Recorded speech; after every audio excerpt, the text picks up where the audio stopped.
this panic is a form of emotional contagion. Now, what is this contagion? Simply defined, emotional contagion is the transfer of moods and feelings from one person to another. Even though we are not in the contact of virus actually, but somehow we are in grip of this contagion.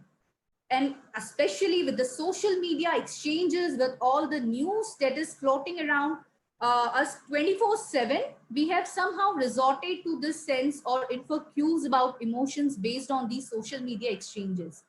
You know, you are going to have insecurities. You are going to have fears. You are going to have frustrations. Have them all. I'm also suffering. I'm also going through the same level of anxiety that you all are going. I'm also having same amount of fear which we all are experiencing. I'm not the kind of a motivational speaker who'll say, oh no, never be mad, never get upset, never feel afraid. This is real life. We are facing a global pandemic. It's not a joke. You are going to have all those feelings and they are all okay. But the difference is I'm not making these emotions paralyze me. Rather, I'm turning these emotions into my energized motions. I'm making most of this time to make myself, upskill myself to face the challenge that lies ahead post COVID-19. So, you know, just stop, feel, and breathe. Keep moving through that feeling onto the next moment, that next season, that next opportunity. It's okay if you can take off the tie of your perfectionism at times. It's okay if you can unhide the mask that you're okay all the time. It's okay if you take off the jacket that you need to protect yourself, you need to defend yourself, you need to protect your family from the virus. It's all okay. This is your time. Take some moment to connect with yourself. You know, emotions, they are just like seasons. They are always in the background, running like a self-learning database, consciously or unconsciously. The good part, new things continuously get added in this database. The bad part, our system inherently doesn't allow learnings or experiences to be removed easily from it. You know, a brain just forms 2% of the entire weight of our body, but you'll be amazed to know that our brain is absolutely flooded with around 2 million bits of data every single second of every minute of the day. However, the human brain can only effectively process around 134 bits of data per second. Now, that's a huge difference, isn't it? See, many a times it happens when I give my webinar, the takeaways are different for two people, for everyone, almost everyone sitting in the conference room, even though I have delivered the same lecture, even though I have delivered the same content, I have shared the same content, but the takeaway for each and every participant in the audience is different. And why is it that? Because of the subjective experiences, because of the way our mind consciously processes the data into manageable chunks. So, emotional intelligence helps us to regulate between these conscious and unconscious processing, making the data processing manageable. Rather than turning off our emotions completely, we should not turn off our emotion. I'm not saying that, you know, don't feel anything, just be very practical, as people say. No, rather than turning off our emotions completely, most of us would like to have the ability to turn off or regulate our emotional reactions to specific triggers selectively. You would like to use a delete, modify, maybe edit or erase a specific trigger or set of triggers stored in your emotional alert database. So all this is nothing but about being emotionally intelligent. And we need to understand how to improve our emotional intelligence for a balanced life, personally and professionally, and especially in this pandemic. So the absolute essence of emotional intelligence is emotions. It's all about emotions, which we feel every single second in every single minute of every single day in our life. So simply put, Emotional intelligence is your ability to identify what are you feeling, why you are feeling it, and how your feelings affect you and those around you. So, emotional intelligence is the way that you combine your thinking with your feelings to make better quality decisions and to build authentic relationships. Are we on the same page till now? Am I too fast? Should I need to slow down? Just type yes, no, the pace is fine.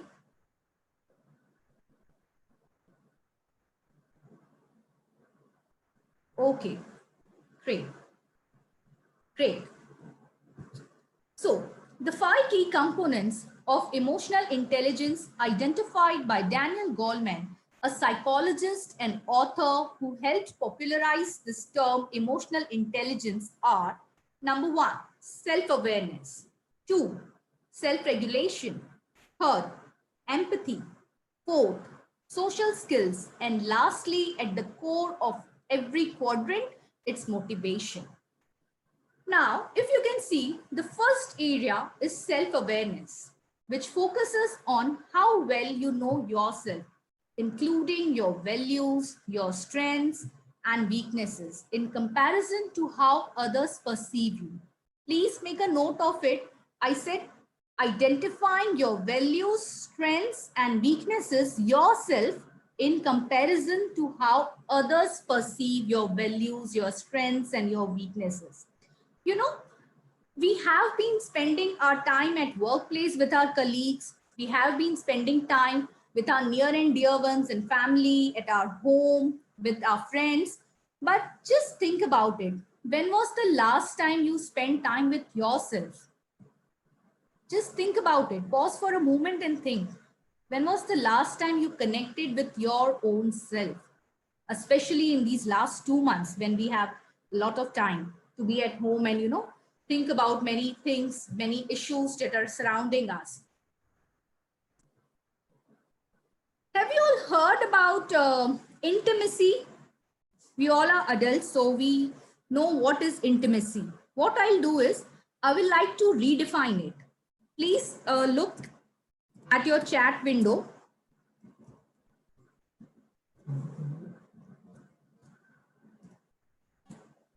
Can you all read it? I just redefined intimacy for you. Into me, I see.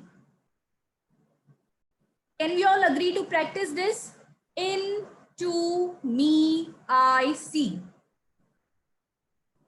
We had impressed everyone. We have worked so hard till now to gain social status, to belong to our family, to belong to our community. It's high time we belong to ourselves. So, right, the very first step that you can do to build your emotional intelligence starts with self-awareness. And how can you become self-aware? Well, you just have to take a journal and start writing down your emotions. Start jotting down your feelings, the thought patterns that you have in the entire day. And if you are lazy enough to just pick up the pen and write down on your notepad, how about using the smartphone? You have it with you 24/7. You're just checking WhatsApp, Facebook, Snapchat, and whatnot. So just play the audio button and keep on speaking whatever is coming in your mind. Start tracking your audio thoughts, your audio feelings, and do it continuously at least for a week. And on weekend, make it as a reflective day.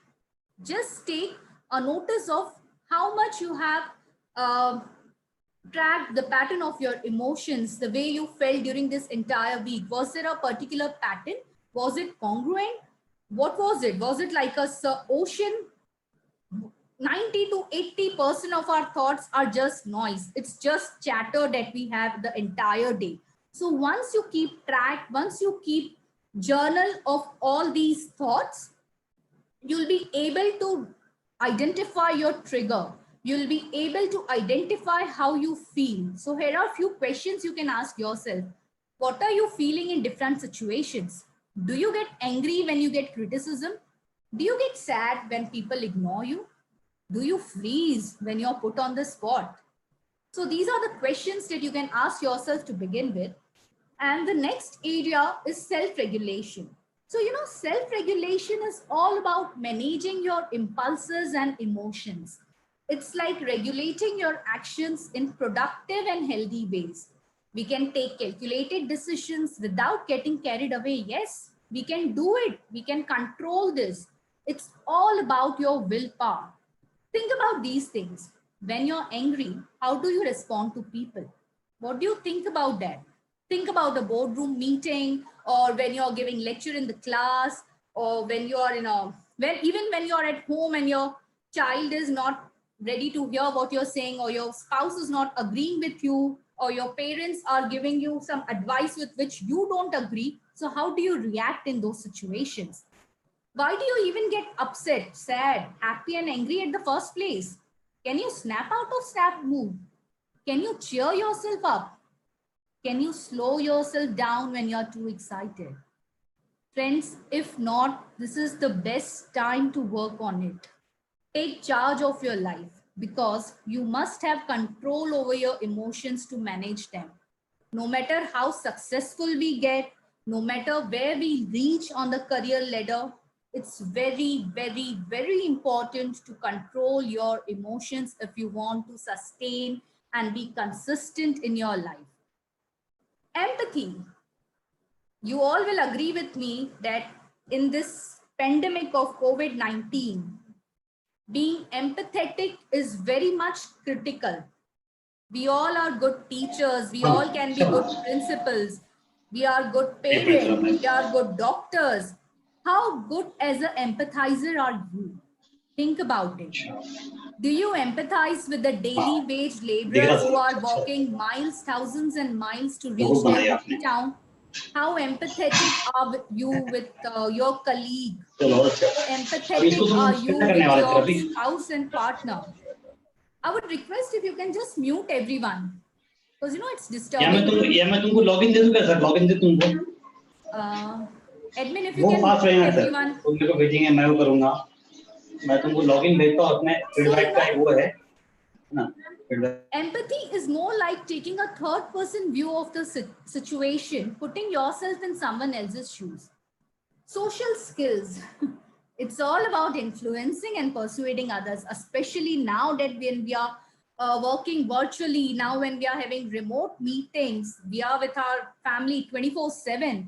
The skill of influencing and persuading others, leading and managing through collaboration, resolving conflict, whether you're working with people on a one-to-one basis, in small groups or in large teams, whether you're interacting with your kid, whether you're interacting with your spouse, the way you're doing confrontation with your parents, with your friends, social skills are very important if you maintain the harmony. Finally, motivation. It's the drive to work, the desire to achieve, and the drive to succeed.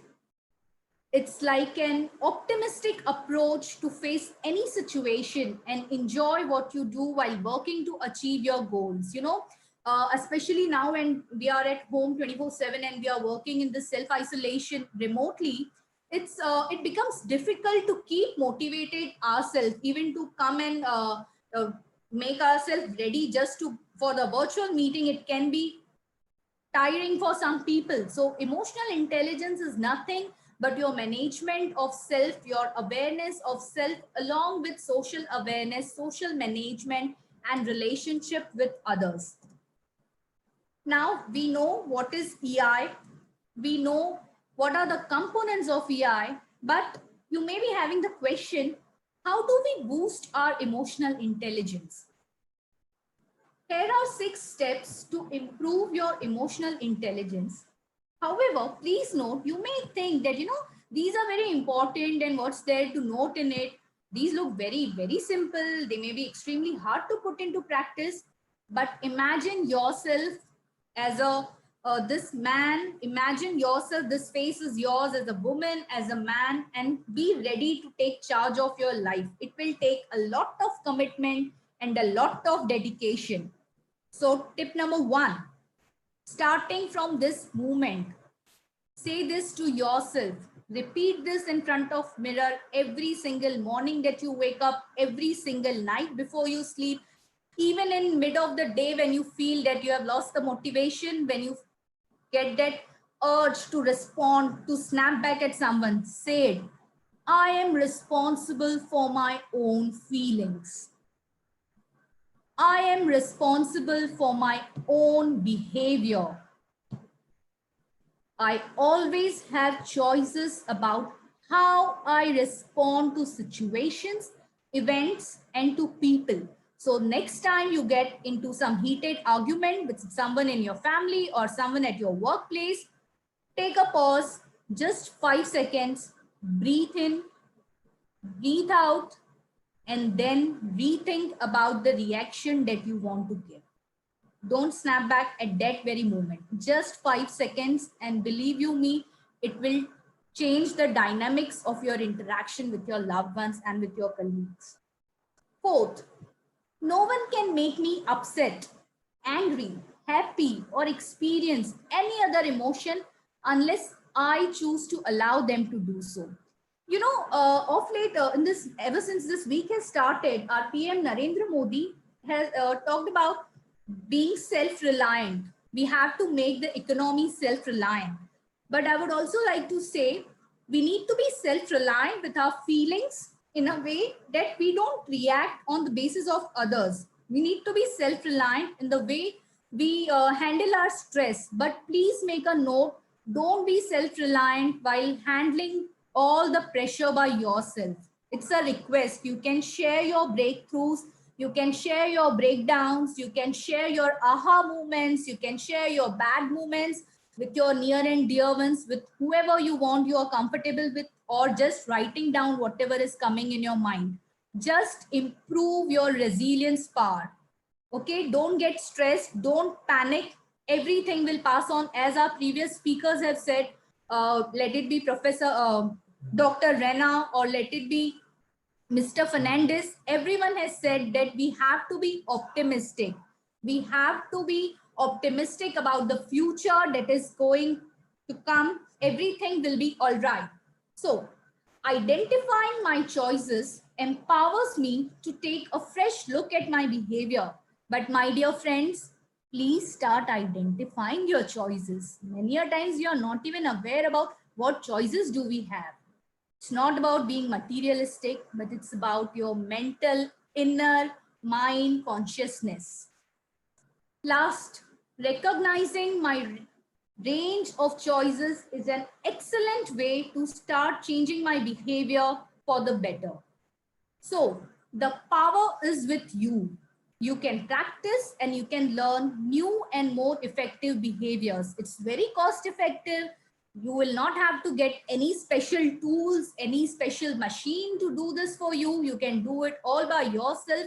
All that is needed is commitment, your willpower to change your life for the better, to tighten your seat belt and be the driver of your own car rather than letting someone else drive your journey, someone else decide your destination. It's high time we come on the driver's seat and take the steering in our hands and move it the way we want with the pace that we want. So, emotional intelligence underpins effective performance, interpersonal relationships, and leadership.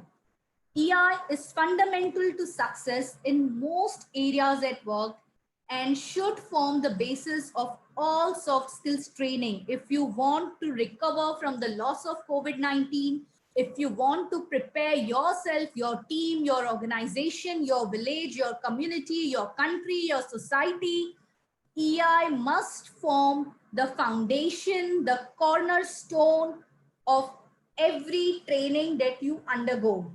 It's an integral part of leadership, communication skills, change management, building resilience, the way we work in teams, problem solving, decision making, coaching, influencing and persuasion, empathy, mindfulness. The future is surely uncertain as it appears, but let me tell you, the present is yours. So if you want to continue to grow, to get from where you are to where you want to be, to where you're supposed to be, to where you deserve to be, Start putting efforts. This growth won't be delivered to your door by Amazon Prime, but you'll have to get it done yourself. This means you need to commit to investing in your self care, the way you care for your mind, the way you care for your spirit, the way you care for your body, for your self growth, your personal mastery. Let's do it all together. Stay healthy, stay happy, and stay positive. And I'll be taking question answers as of now. But in case if you have more queries, then you can connect with me on my LinkedIn profile. I'm sharing here in the chat window. And also, just for the information, many of you have asked how we can practice EI in academic, how we can practice EI in our work life. Then, and especially in COVID-19, then just for your reference and information, I've started emotional intelligence series on my YouTube channel. So you can subscribe to this channel and keep watching me. So this was it from my end. Siley, I'm open for questions. Let me stop sharing my screen and come live. Hello, I'm here. Thank you. Open for all the questions. Thank you so much, ma'am. In My this pleasure. few time, your speech has boosted our morale. Very informative. It is the need at this hour. Sorry for the inconvenience, ma'am, but we are lacking time. So the participants can only ask one question. Okay. So your question is from Tina. In case of India, which is highly populated and poverty is there, how can EI be helpful to cope with COVID-19? Great question. Thanks for asking this. In fact, we all are worried about, India is a very populated country. And as Dr. Ravinder said, that we rank number 2 in our poverty. But what about the plus side? We have controlled the spread of this pandemic to a great extent. And also, let's not forget, India, we Indians believe a lot in God. We as Indians practice a lot of meditation, a lot of mindfulness. So, with Indians, we have this, I'll say, for Indians, practicing EI is not difficult because we are somehow, in our growing up years, we are brought up in such a way that we are very good empathizers as we stay in joint families, from our grandparents, from our mythological literature that we have. We all are very optimistic and we all believe in the power of connecting ourselves. So you can do it by practicing yoga, you can do it by practicing meditation, you can do it by being mindfulness. And if I can just give you a simple exercise that you can do. And also, before giving you the exercise, I like to tell you the way we confront is very different to the way people in other culture confront. We all do confrontations with care. We do care frontations and not confrontations. So what is this meaning? What is the difference? In other culture, when they confront with someone, it is to prove that I am right, you are wrong, and they are ready to risk their relationship. But we Indians, on the other hand, we do it with the intention of how we can improvise our relationship, how we can take the best outcome of this. We don't want someone to offend, right? So we are already practicing this unconsciously, but we need to build this muscle. And just a very simple exercise that we all can do, whether you are in India or abroad. And I have been practicing this since ages, I'll say. Just do a mirror exercise daily. Starting today, stand in front of mirror, talk to yourself as if you're your best friend, and say 3 statements with 7 endings or with 5 endings, whichever you're comfortable. First, I'll just give you my example. Ishita, I'm proud of you. 7 endings. So, for example, Ishita, I'm proud that you got admitted to Jamnalal Bajaj, one of the top institute of managements. Ishita, I'm proud that you attended your college right after 3rd day of your dad's death. Ishita, I'm proud that you sticked on with the love of your life and married him, even in being in long distance relationships. So, These just affirmations, positive affirmations, will play a very big role whenever you feel demotivated, whenever you feel ignored. Just remind yourself, maybe go 10 years back, 20 years back, 30 years back, even from your childhood, and remind yourself why you're proud of yourself. Don't wait for others to like you, to congratulate you, to celebrate you. Next, Ishita, I forgive you for. It's very important that we forgive ourselves. We are somehow struggling out of guilt or shame, past or future or present. We somehow carry this baggage. So start forgiving yourself. Ishita, I forgive you for saying yes when you should have said no. Ishita, I forgive you for being in unhealthy relationships. Ishita, I forgive you for pleasing everyone when you should have just cared for yourself. So, 7 different endings. Last, I commit to you. Ishita, I commit to you that no matter what life brings on to me, I'll be able to overcome it. Ishita, I commit to you that I will not let the negative voice, the negative chatter of my mind demotivate me. Ishita, I commit to you for all the abundance, all the happiness, and all the prosperity in life that you deserve to be. Just practice these 3 statements. And I'm also going through the same panic. I'm also going through the same fear and anxiety that we all are in the same boat. So it's just that be optimistic and have faith in yourself. As Dr. Ravinder said that, Spanish flu was much more dangerous than this COVID-19.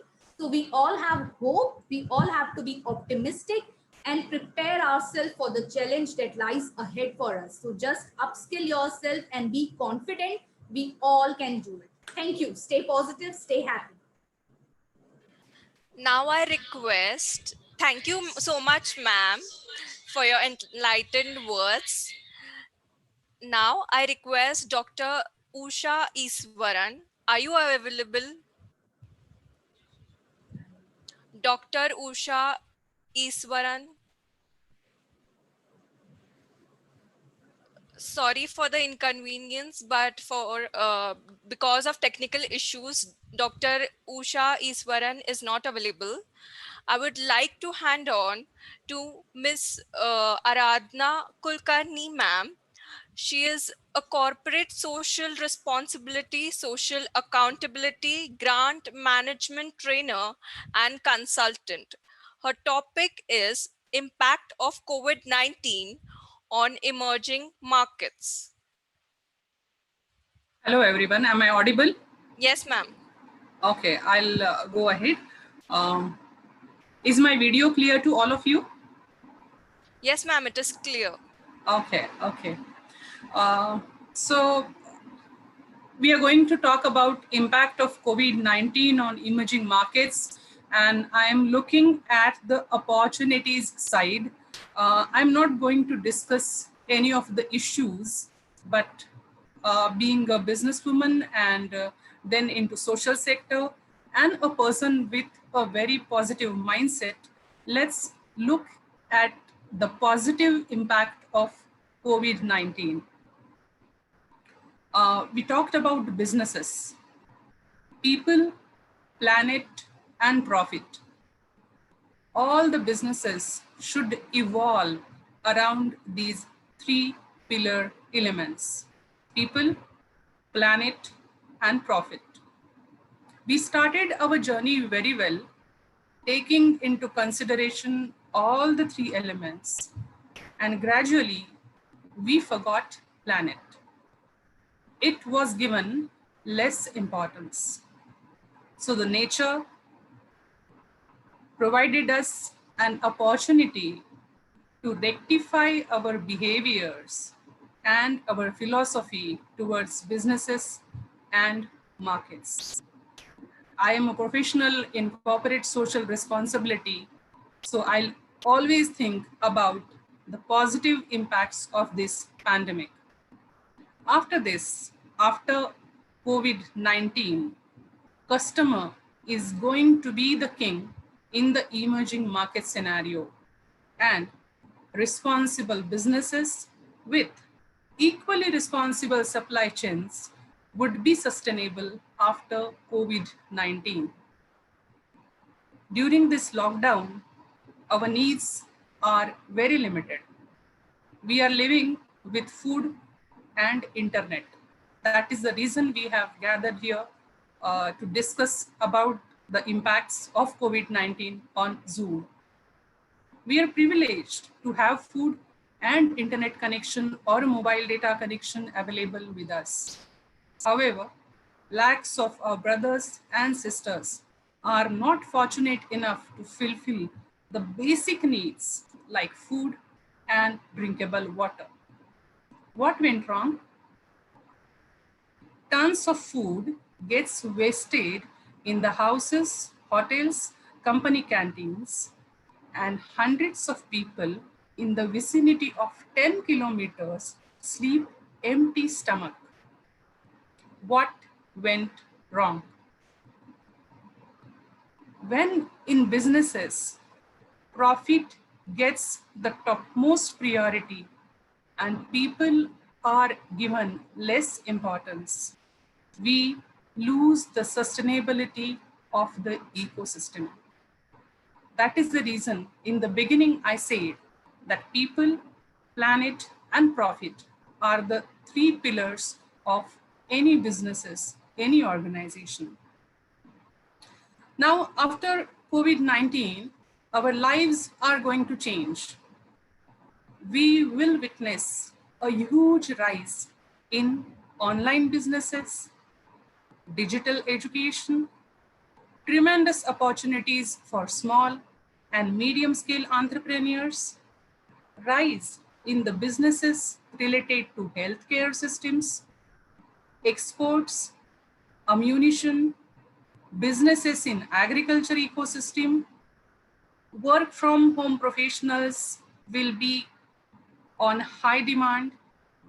Need for freelancers will also be increased because companies will not have any liability about the freelancers. And last but not the least, we will be exploring the hidden potential of the rural economy. And there are opportunities in local travel and tourism, untapped potential and resources from the demographic areas like Seven Sisters and Jharkhand and Uttaranchal. Collaboration would be the key word after this pandemic, and we have recently got the proof. Facebook and Jio have collaborated together to explore the rural Indian economy. Now let's think about all these things one by one. Online businesses. I work as a consultant with Chezuba. Chezuba is an online volunteering platform. Till this pandemic situation and lockdown, we were going slowly and steadily in terms of expansion and money. Now we see huge market, huge opportunities for us because now, due to changed lifestyles and circumstances, on-site volunteering would be given second preference, and online volunteering or virtual volunteering will be the new normal. In fact, it is the new normal now. There is a huge space in this sector, in online volunteering sector, because almost all the companies under their employee engagement activities will choose services like Chezuba. So a lot of small scale and middle scale entrepreneurs have scope to work in this sector. Amazon, Flipkart, Big Basket resumed their services after some time during the lockdown. Many hotels and small food makers have started giving door delivery with proper SOPs and compliance. This will encourage skill development programs for the young generation. They can get jobs in these companies on various levels. A plethora of new opportunities is lying there. Digital education. Yesterday on LinkedIn, I read one post. Byju's is going for a large recruitment drive for various positions. Byju's is a digital app, education app. If digital is the new normal, there are plenty of opportunities in the digital education sector. We can prepare the knowledge content in local languages so that even a student from the rural school will be able to understand the subject effectively. At the same time, we can explore some spoken English programs through online platforms. Now, it is the responsibility of us to make this digital revolution reach to each and every child in India, and this is an opportunity for budding entrepreneurs. Small entrepreneurs, yeah, there will be many things required for agriculture related businesses, ammunition related businesses. Small and medium scale entrepreneurs have an opportunity to rethink, redesign, and redevelop their businesses, keeping the margins low, of course, to fight with the inflation. I spoke about agribusinesses twice because we stopped buying gold, we stopped buying property, we stopped buying clothes, but we never stopped buying food items. We never stopped buying agricultural products. So agricultural products were, are, and will be in demand. However, the supply chains should be strengthened to witness the overall prosperity of the ecosystem. If we consider example of Amul, the FPO provided sustainable livelihood opportunities for thousands and lakhs of families united with Amul. The secret lies in robust and comfortable supply chains who took care of each and every stakeholder of the ecosystem. Each such supply chains should be prepared for farmers, keeping in mind farmers. Now, preparing these supply chains is going to provide plenty of job opportunities, business opportunities to us. If we decide that each of the district of India has the potential to have one FPO, to run many food processing units, food preservation units, few warehouses and cold storages, lakhs of jobs will be available for the youngers, and to train them, there will be a demand for spatial skilling programs in agri-related businesses. This could provide business to many industries in manufacturing and maintenance sectors, because all these things will require customized special purpose machines. We talked about healthcare related systems. In each and every country, healthcare system is top of the town. Manufacturing of PPEs, ventilators, proper disposal systems of biomedical waste, rather overall waste management will prepare many entrepreneurs, and they will make the entrepreneurs millionaires and billionaires. And again, this has the link with the manufacturing and maintenance industries. So can you, are you getting the idea of the circle? If we have 10x performance in one section of the society, of the community, of the country, of the industry, the effect is that it passes to another sector, another industry, and that strengthens the overall economy of the country. We can explore the untapped potential, like I said, in Seven Sisters. Many of the agri-produce is having the potential to reach to each corner of the world, and we have not yet explored it. Freelancers, working from home professionals will be in demand. Collaboration with government will prove very effective for exports, ammunition, digital revolution, and the companies that will work in collaboration with the government will have better future. Just imagine, they said yesterday that they will begin with the door delivery of petrol. There will be opportunities for many people to take up job as a delivery boy. There will be job opportunities for digital payments, payment gateways, everything. Same applies to travel and tourism industry, which has literally slept now. Going to some foreign country would be less preferred for at least 2 years. And we have opportunity to open up our tourist destinations to tourists in and around India. The whole travel and tourism industry which otherwise has seen zero, will be again rising high. Key is collaboration, collaborative efforts of the community, businesses, and the government will take this particular industry on a new high. The coming era is definitely going to be of the responsible businesses and businesses that think of people, planet, and profits equally. I'll just give you one small example before I end. During the plague pandemic in 19th century, all the industry was disturbed and it was in chaos. One young guy, Mr. Lakshman Rao Kirloskar, could see the opportunity. He chose the rural area near Sangli in Maharashtra to begin his revolutionary dream and started Kirloskar Brothers Limited. He provided livelihood opportunities for thousands and supported hundreds of industries in and around Kirloskar Wadi because Kirloskar Brothers Limited used to outsource many items from these small companies. Today, all of us are speaking with the young business management and research students.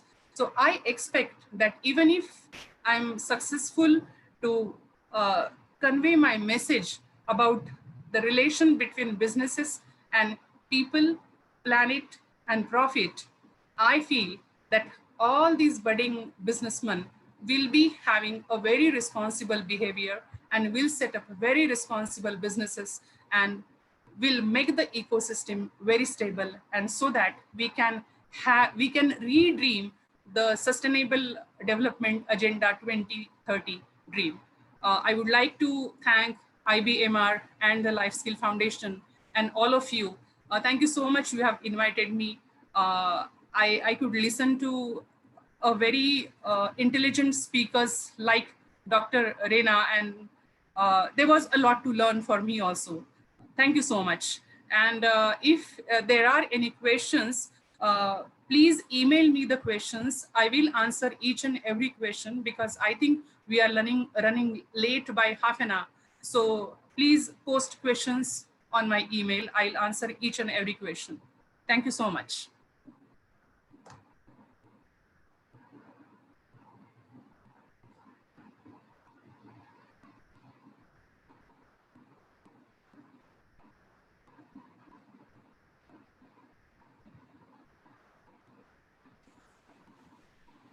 Thank you so much, ma'am, for your speech. Sorry for the inconvenience. We will continue with our question answer session at the end of the webinar. Thank you so much, ma'am. Now we would like to request Soha Juneja. Soha Juneja.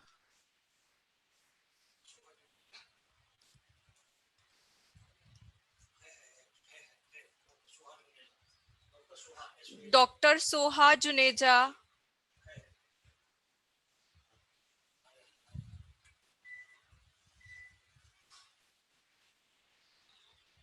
Thank you so much, ma'am. Soha Juneja, behavioral trainer, soft skills, Hyderabad, Telangana, India.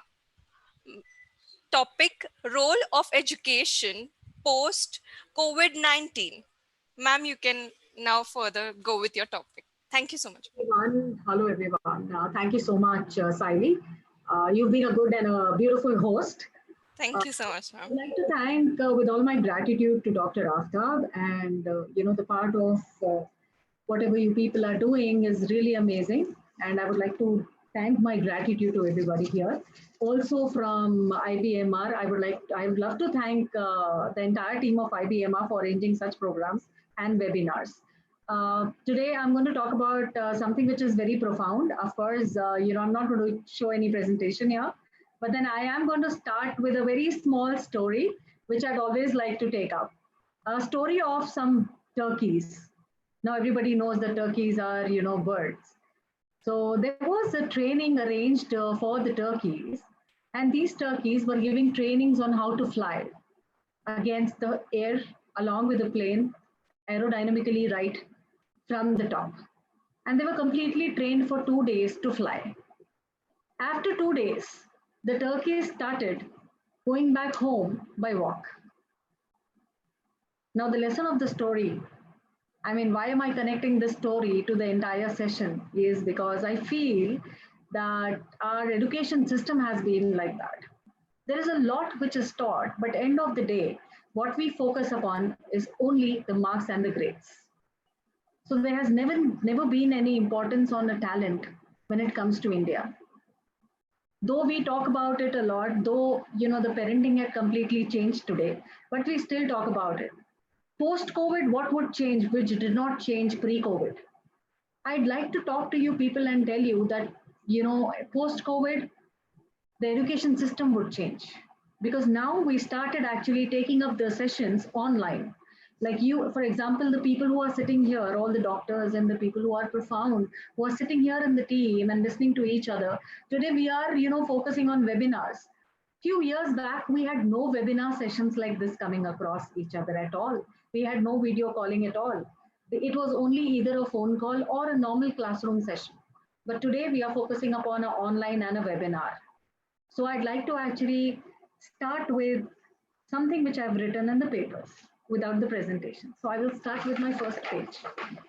I don't know if you're able to see this, but I'll read it out for you.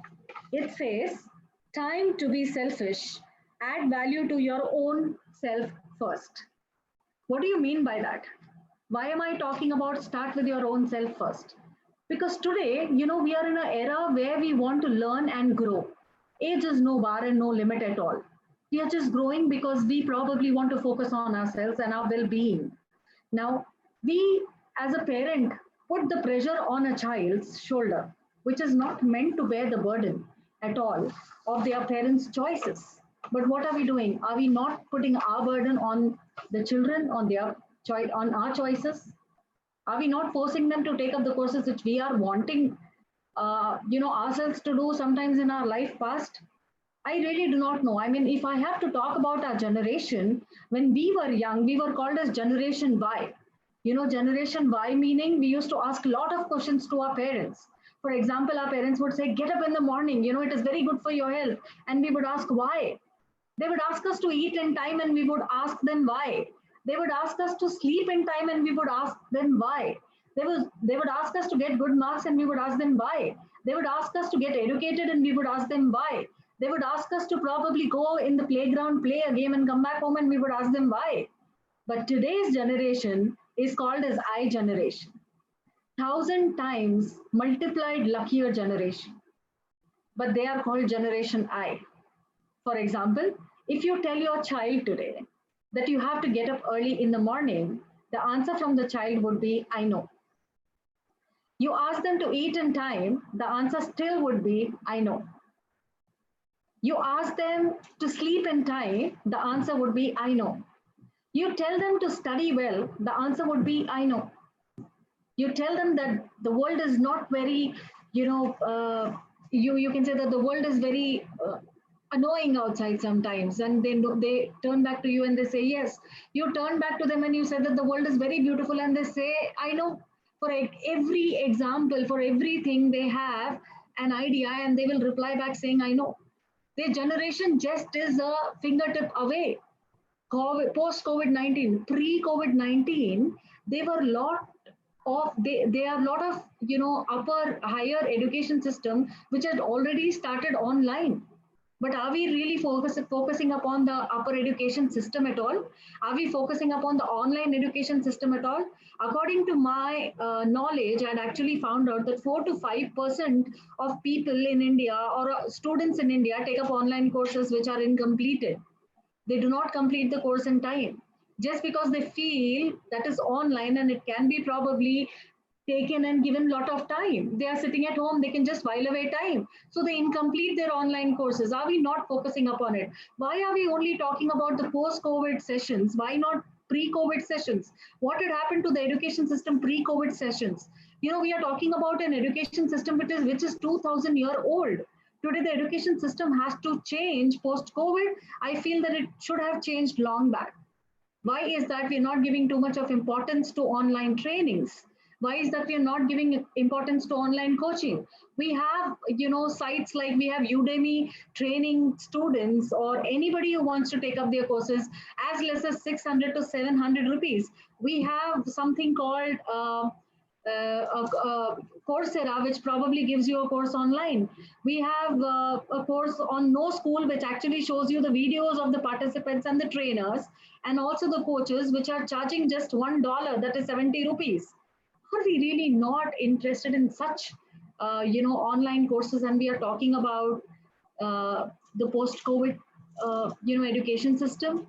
I think we should probably focus upon our child's growth. I think we should focus upon growing online more. I think because there is a lot of scope that we can teach each other. Like, we've got a lot of speakers coming in here. We had speakers from different countries also, and we could connect through webinar. Likewise, we can also connect through any courses online, and we can actually grow so much far beyond what we think.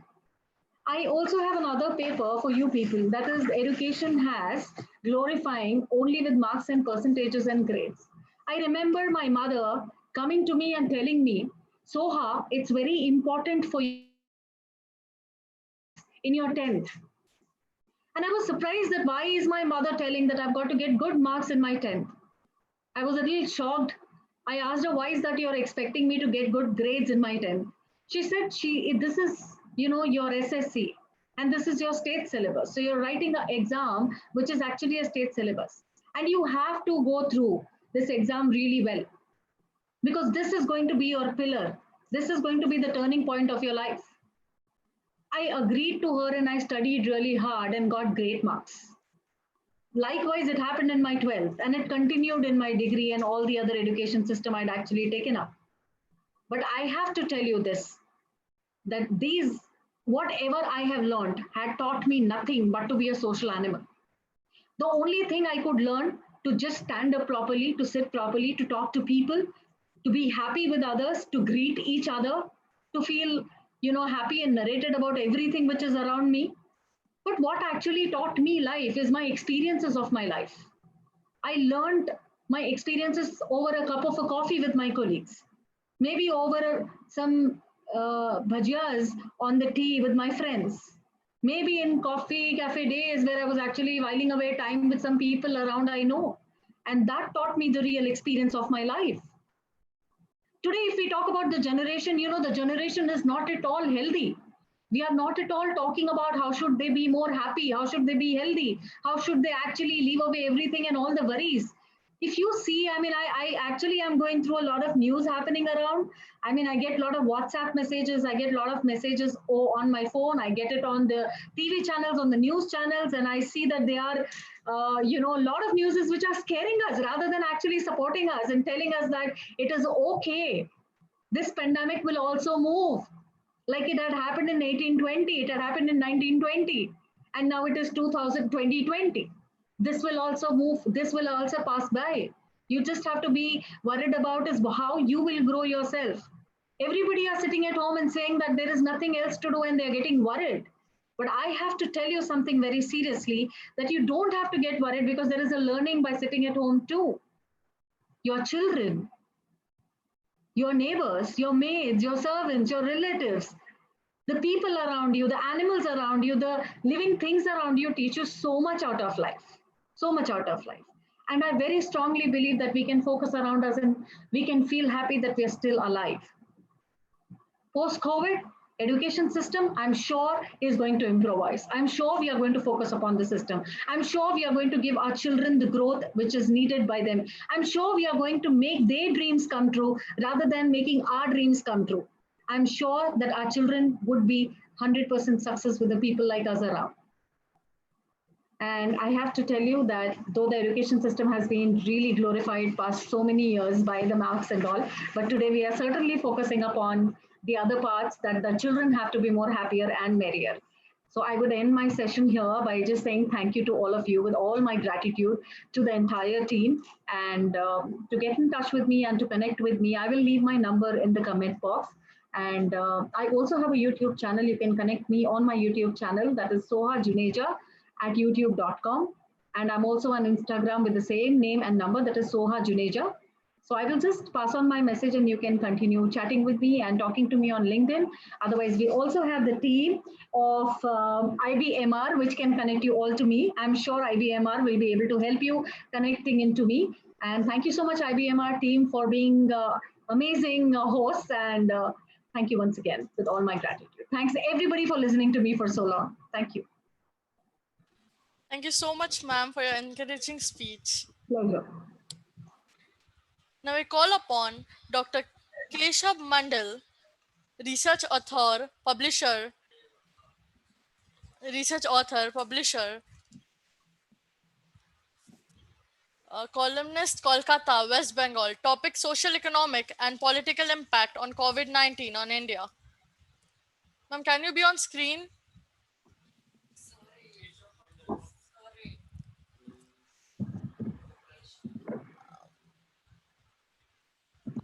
Hello, Yes, sir.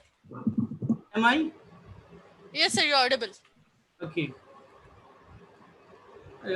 Thank you very much. At first, I would like to begin my, what do you say, topic here with thanks to Professor Dr. Aftab Anwar. Actually, we had a discussion in LinkedIn, and from there, um, I, I got the invitation.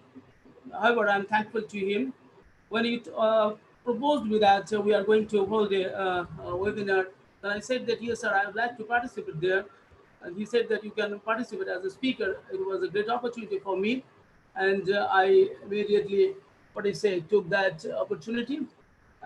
Thank you very much to Dr. Aftab Anuman, and at the same time, I'd like to thank to the host, Institute of Business Management, Chakan, Pune, in association with Foundation for Education and Life Skill and World Academy of Informatics and Management Sciences. My topic is socioeconomic and political impact of COVID-19 on India. Actually, I had been doing a research on this topic. Maybe it is a little boring, but still I would like to tell the result of my research, though it has not yet been completed. But the data which I have collected from the respondents have already been received by me, and I am analyzing the data. And a few chapters have already been completed. This is in this stage. So, beginning, same. I would like to say the some bright sides because uh, most of us are here optimistic, very very optimistic. I am also a part, and I am also very optimistic. So I would like to share my optimism here and the result of my research here with you. But before that, I would like to say a few words. You can say it's the introduction. So you see, for a few days, I had been seeing some axioms or maxims, and I found that, it was very relevant here. For every action, there is an equal and opposite reaction. Then thus goes the third law of Sir Isaac Newton. In other words, it can be pointed out that when one body exerts a force on a second body, the second body simultaneously exerts a force equal in magnitude and opposite in direction on the first body. Why I am telling this? Because India, not only India, the entire world is undergoing a, a, a, a the greatest crisis of of uh, of not only this century, of the entire of this of the for the last 100 years, isn't it? So it seems to me that out of this, distress, out of this misfortune, or out of this crisis, greatest crisis, we can, what is the sin, or what is the, what do you say? Why shouldn't we think for light of hope? In that search, in that, what I say, regard, I started to search, and I found that yes, There is one proverb where one door shuts, another opens. There is lockdown. Since last 24th night, we have been observing continuous lockdown.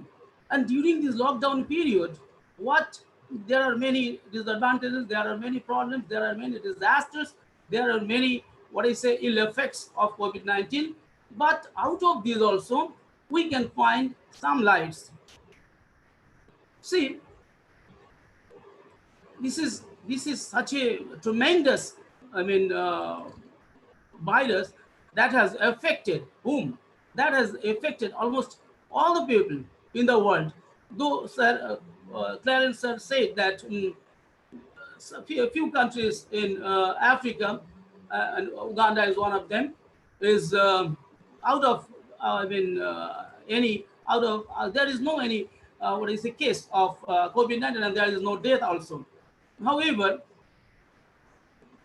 this novel coronavirus made almost all the people, from palace dwellers to slum dwellers, Hindus to Muslims, presidents to footmen or sweepers, prime ministers to beggars, city dwellers to villagers, male to female, from old age to children, from and above all, from the very and high to medium and low human development countries. It has been, it has petrified and scared all the people. Millions of people around the world have already lost their near and dear ones. Another few millions are suffering in home quarantine, while hundreds and thousands are now getting treatment in makeshift hospitals and permanent hospital beds. Fighting against the disease for life, thousands of doctors, nurses, and other medical workers are under home quarantine, and hundreds have already lost life, many of whom have never suffered from any disease, even from cough or mild fever. But this dark story has a bright message also. What are the bright messages? Let us see. See, a few days ago, I was seeing one message, one post of Dr. Jyoth Mohan in LinkedIn. He wrote that Corona lockdown have taught us to live together, live on minimum resources, help others in need, remove hatred, discipline ourselves, respect governance, value of healthcare services, value of police forces, also understood our own ignorance. Life can be simple, but still enjoyable. It is not the money, but nature is supreme. The professor from Rajasthan, he said that yes, mother. He was talking about Mother Nature, and yes, we have started to understand gradually the importance of Mother Nature, because Mother Nature is supreme now. Yes, there are so many educational opportunities. Yes, there are not regular classes in being a teacher, and there are here in this webinar there are many teachers or many students have participated. But you see, we are losing the in class teachings, but at the same time we are having so many other opportunities, because these kind of opportunities webinar was beyond our imagination, even in the month of January and February, isn't it? So, and it is, we are fortunate.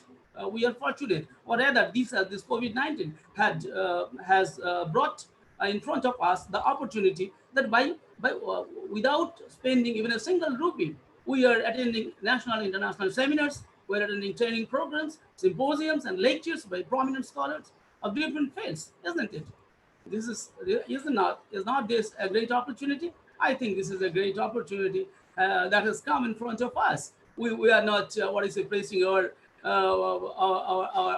clothes. We are not calling the Uber. We are not calling the driver, and we don't need to reserve our seat. We do not need to pay our registration fee, and we are not standing with the coupon in the queue for food or for lunch or sometimes for tiffin, isn't it? So all these hazards are not now in front of us. Now those hazards have been what I say have gone. So You see, there are many in education sector. If you see, you will see that many people are writing. Many people, those who had hidden talents, they have started writing articles. They have started reading books which they could not read maybe for 5, 10, or 20 years, which the books they received or got or purchased or gifted by others. So they have got ample time to concentrate in those books, doesn't it? So sometimes people are reviewing books, sometimes online, sometimes they are taking online classes, they are attending online yoga classes, seminars, and so many things, you know. And if we see the bright side of COVID-19 in educational sectors, how we can explain? You see, now the maintenance cost of the institution has been reduced to zero. You know, there is no the staff expenditure, those who were casual staff. There's no electricity charge. No, cleaning cost is nil. AC or fan charges are nil. Unnecessary crowd is not there. There is no shouting. There is no sloganeering. There's no, I mean, students are not loitering here and there on the campus and here and there, and they are not shouting and they are not, I mean, talking rubbish sometimes. You know, what happens? There is no any case of gerau to the principal or to the vice chancellor. Those things, the head of the institutions are now a little bit free from those geraus and what I say, and the strikes and those manhandling sometimes. So this is a bright side, you know. You see, and the third thing we can say that culture and innovation. You know, there are many amateur what I say. People who have started doing painting, decoration, postering, designing, and many of them have started planting trees, watering trees, nurturing, and printing saris, dupattas, ghagras, and exhibiting all those things online. And they are also selling. They are making markets. So there is business opportunity also. You know, with practicing or with what I say, with innovation, they are showing the talents to the people in the world, and at the same time they are getting or they are having the opportunity of earning also. Yes, creativity has also increased. You know, the I saw a few days ago, I saw a very nice drawing of a university professor.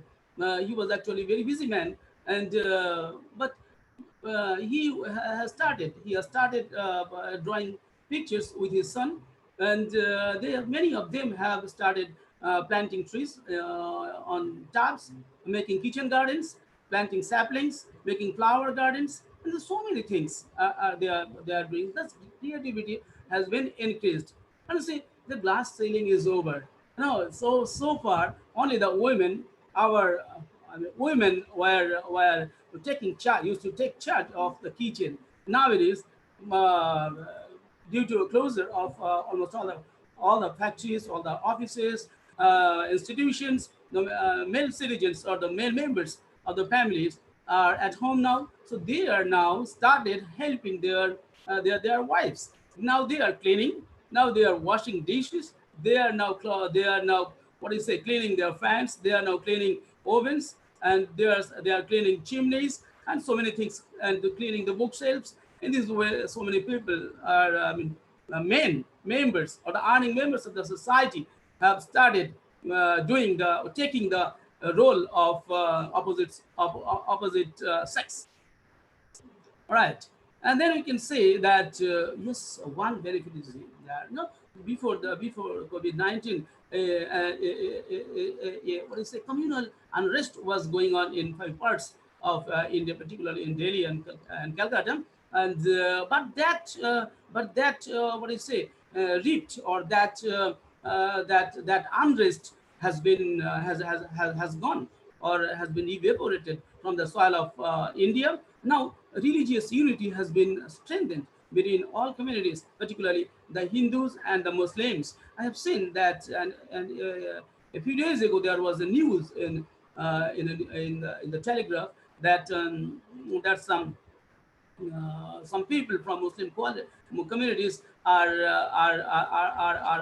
what do you say, taking the dead body of a Hindu man and taking to the crematorium for cremation. So and so many news are coming that shows that the unity between the two communities has been strengthened, isn't it?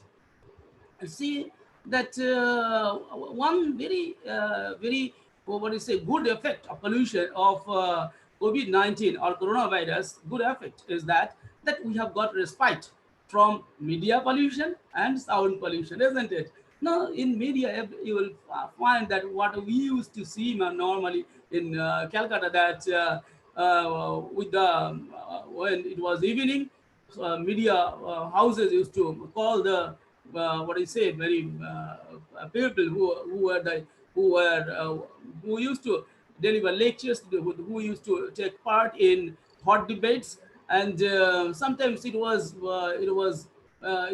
sometimes it was not, I mean, up to date and up to the mark also. Many used to talk very roughly, and then many of them shout. But we have got little bit respite from that. Now that TV channels have started calling the people who are from medical background. They are now calling doctors. They are now calling medical experts, and they are now calling epidemiologists, and sometimes some other medical persons. So this is a good what I say a good sign, or a section of people have got respite from media pollution and sound pollution also. And you see, another good effect is that during lockdown period, almost all the gumtis or small shops are closed. As a result, what do you say, the bidi, cigarettes, and gutkas were not available. So people could not eat those things, and people have all the wine shops are closed. So many family, particularly women, got respite from their husbands and from their some family members who used to come at night by intoxicating themselves by consuming alcohol, and by consuming alcohol still in rural India, not only in rural India, in urban India also. Also, they abuse their family members to to the children, to their wives, and to other family members. So the family members have got respite due to closure of wine shops and gutka or pan or cigarette shops. And you see that smoking and drinking habit has been reduced to the people. As a result, environment, we are getting now clean or clear environment. Whenever you will go on the top of your roof, or maybe on the ground, you will find that the environment, the sky is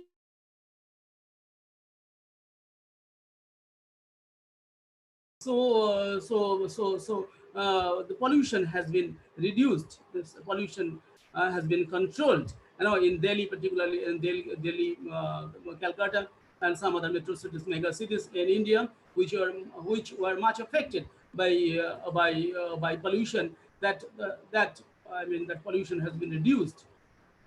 You see this. Apart from this, if we talk about some economic impact, that economic impact in this sphere, I would like to say that women have got some opportunity to work from home. That either earlier people or I mean women were mainly women workforce, mainly engaged in cutting shirts, or sewing what do you say clothes, or sewing saris, and sewing or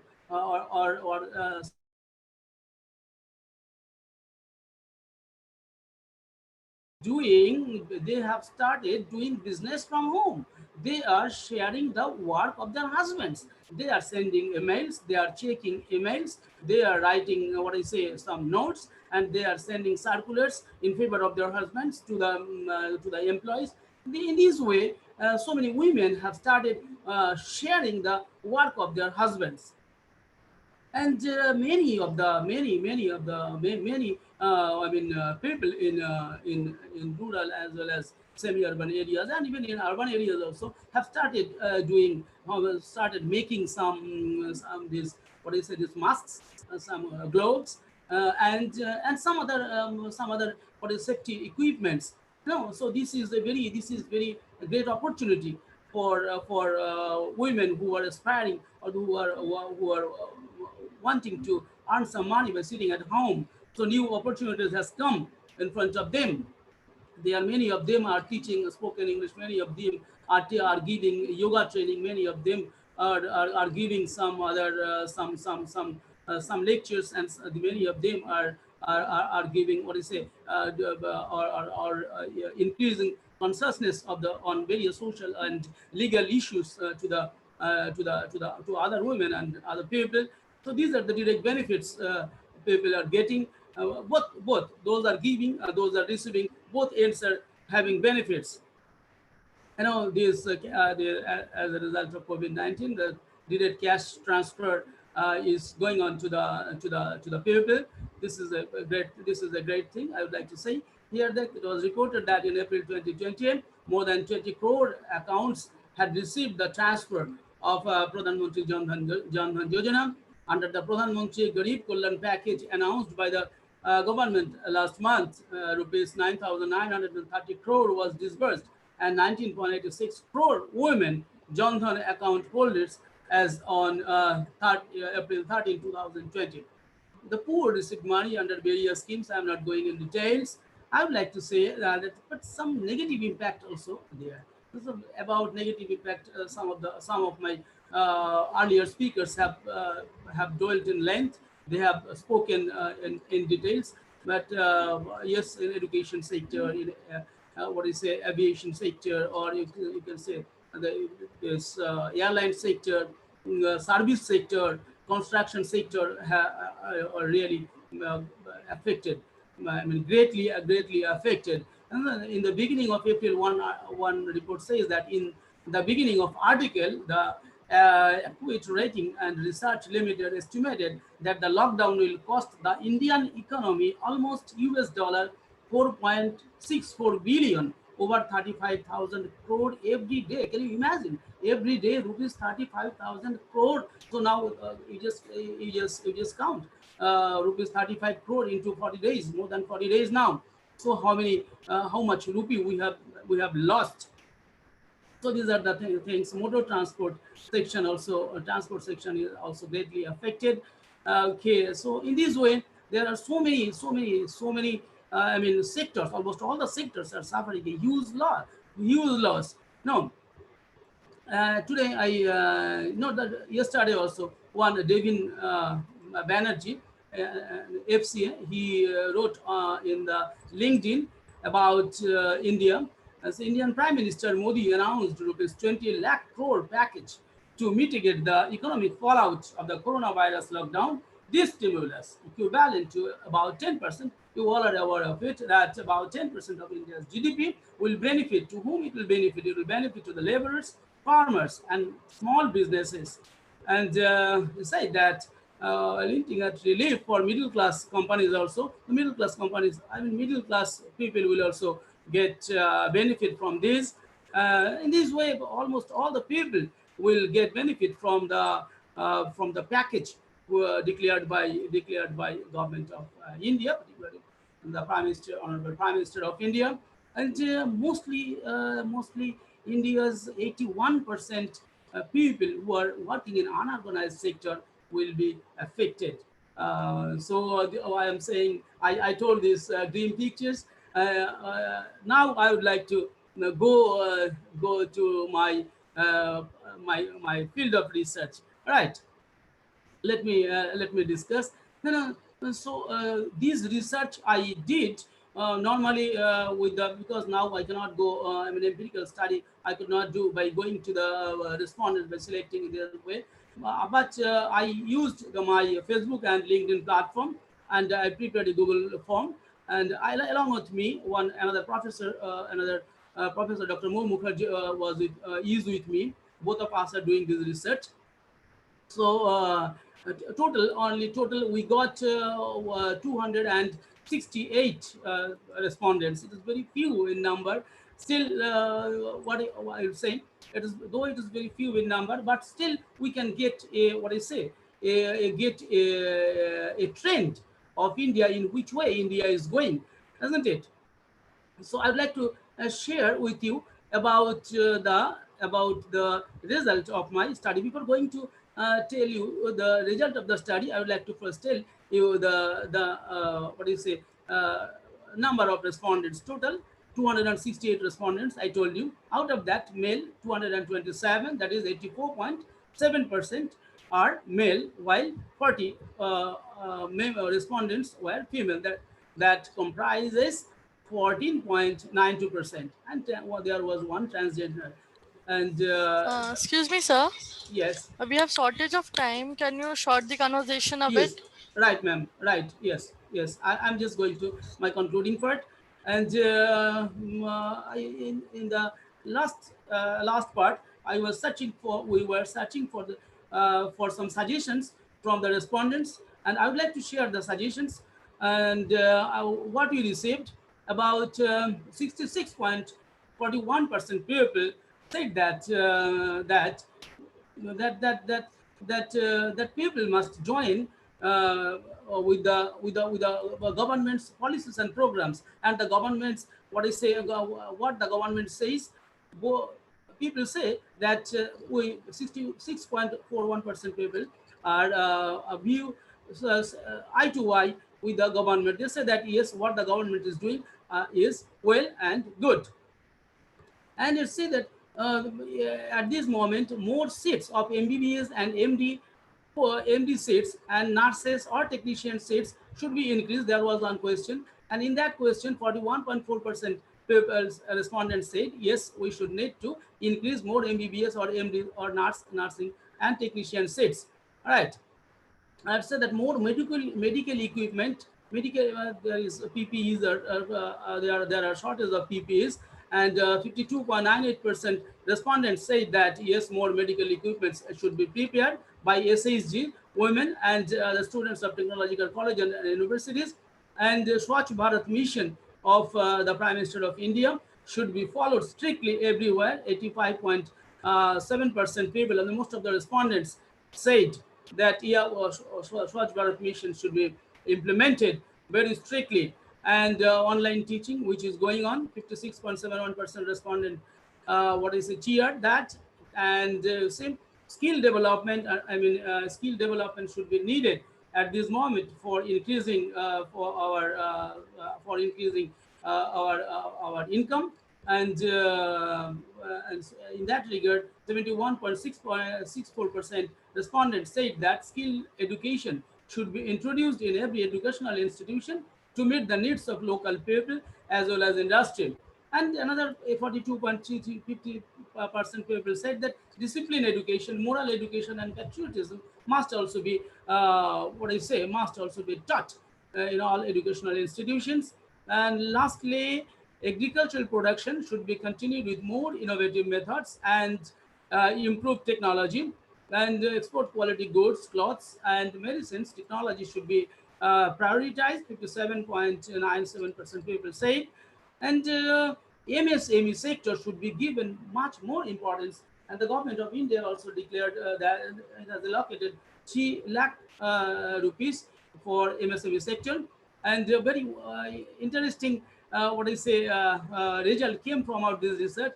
People, 44.77% people said that all political parties should work hard to combat the COVID-19 for making India a superpower, right? And this way, all parties need to fight only before the elections, maybe for maximum period of 6 months, not more than that. And rest of the time, people of all communities, all parties should work together for attaining sustainable development in India. Sorry, I took a lot of time. I would like to conclude here. Sorry, by saying sorry, I would like to conclude here. Thank you for giving your ears. Thank Thank you you. so much, sir, for your encouraging speech and enlightening our participants. Thank you so much. Now, I would like to call upon Ritu Gulati, corporate trainer, life coach, visiting management faculty, certificate bank trainer. Her topic is impact of COVID-19 on the banking industry. I would like to I'd like to call upon Ritu Gulati, ma'am. Ma'am, could you come up on the screen?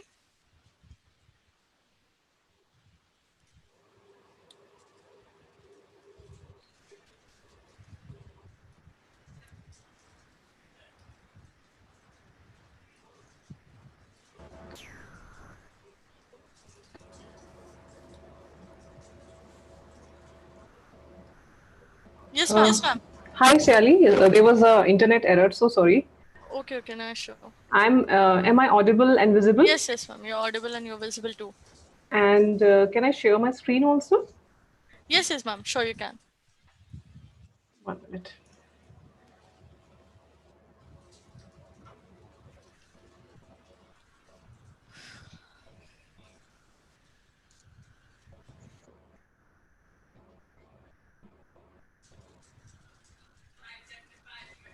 Hello.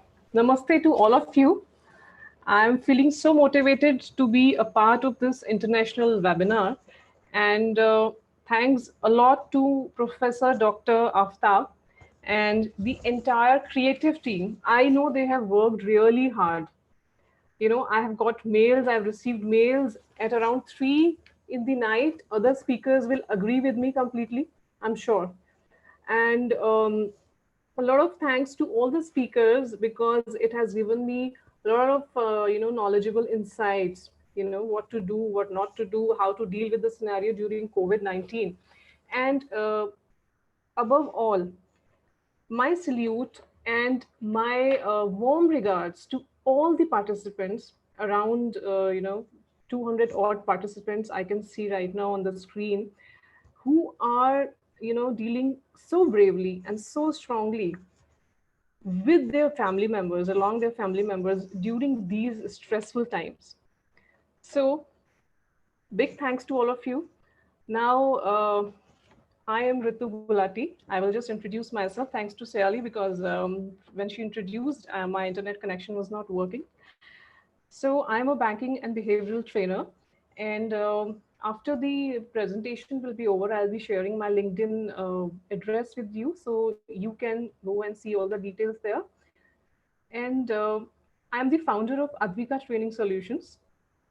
As you must be wondering, Advika, it is the name of my daughter. And I'm here to present to you a little, brief about the impact of COVID on the banking industry. So let's understand a few outlines, where we can discuss about the effect of COVID on the banking industry. Just give me a minute.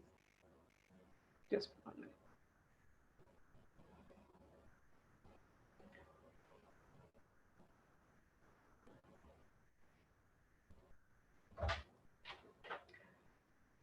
Now let's start with the presentation. This is the impact of COVID on the banking industry.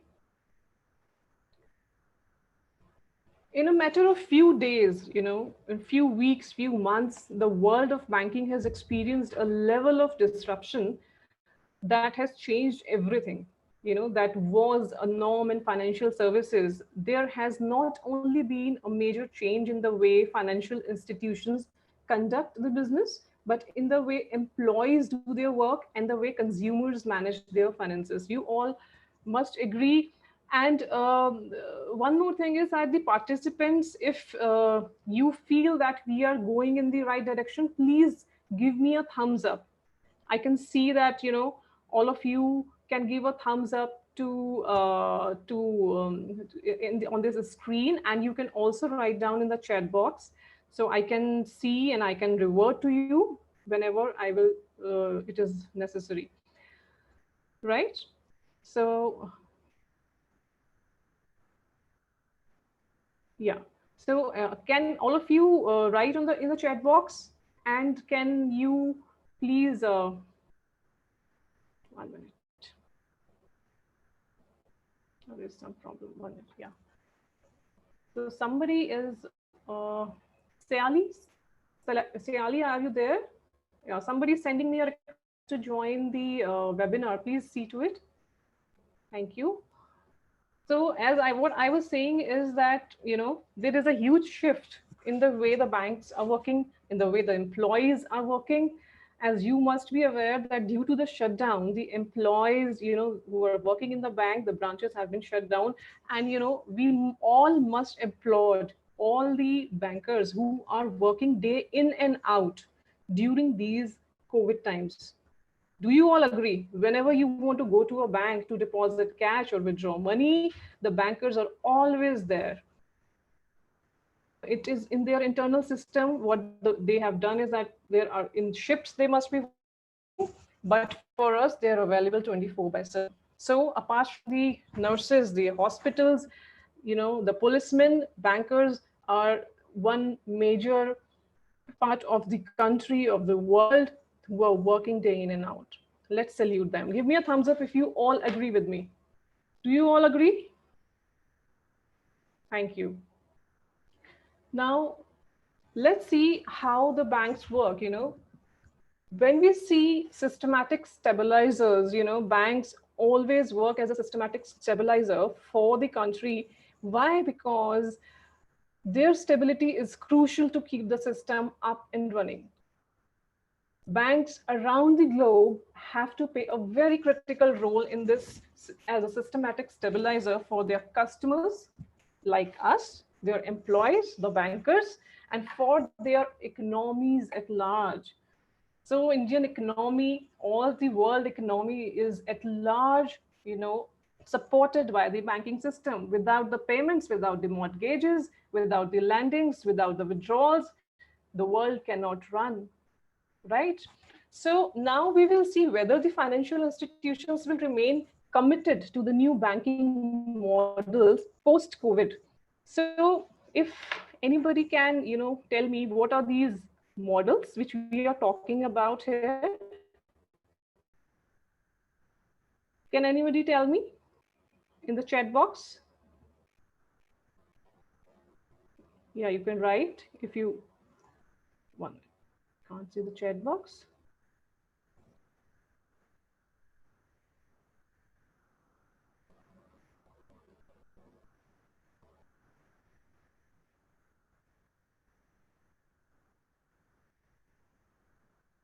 Payment system.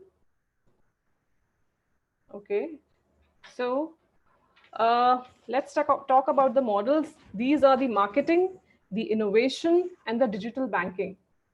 So these are the top models we are talking about, that in future, post-COVID, the banks and the banking industry have to focus on the marketing channels. The innovations have to be there according to the digitalization, and digital banking, has to be there all the time. What we are doing sitting at home, we are all doing digital marketing. All of you must agree with me, when I say digitization, sorry, when I say digitization, it means that, I am sitting here at my home and talking to all the wonderful 200 candidates here just because of this digitization. So it is the way ahead. So what we'll do is, while we'll move along the presentation, we will see, what severe stresses are ahead for the banking industry and the key areas which have been affected by the COVID-19. Then we will see the immediate measures that have been taken by the banking institutes and the banking industry. And then we'll see what is the new era. That means what is ahead, post-COVID measures are there, what the banks are adopting for getting it better. Now, let's see.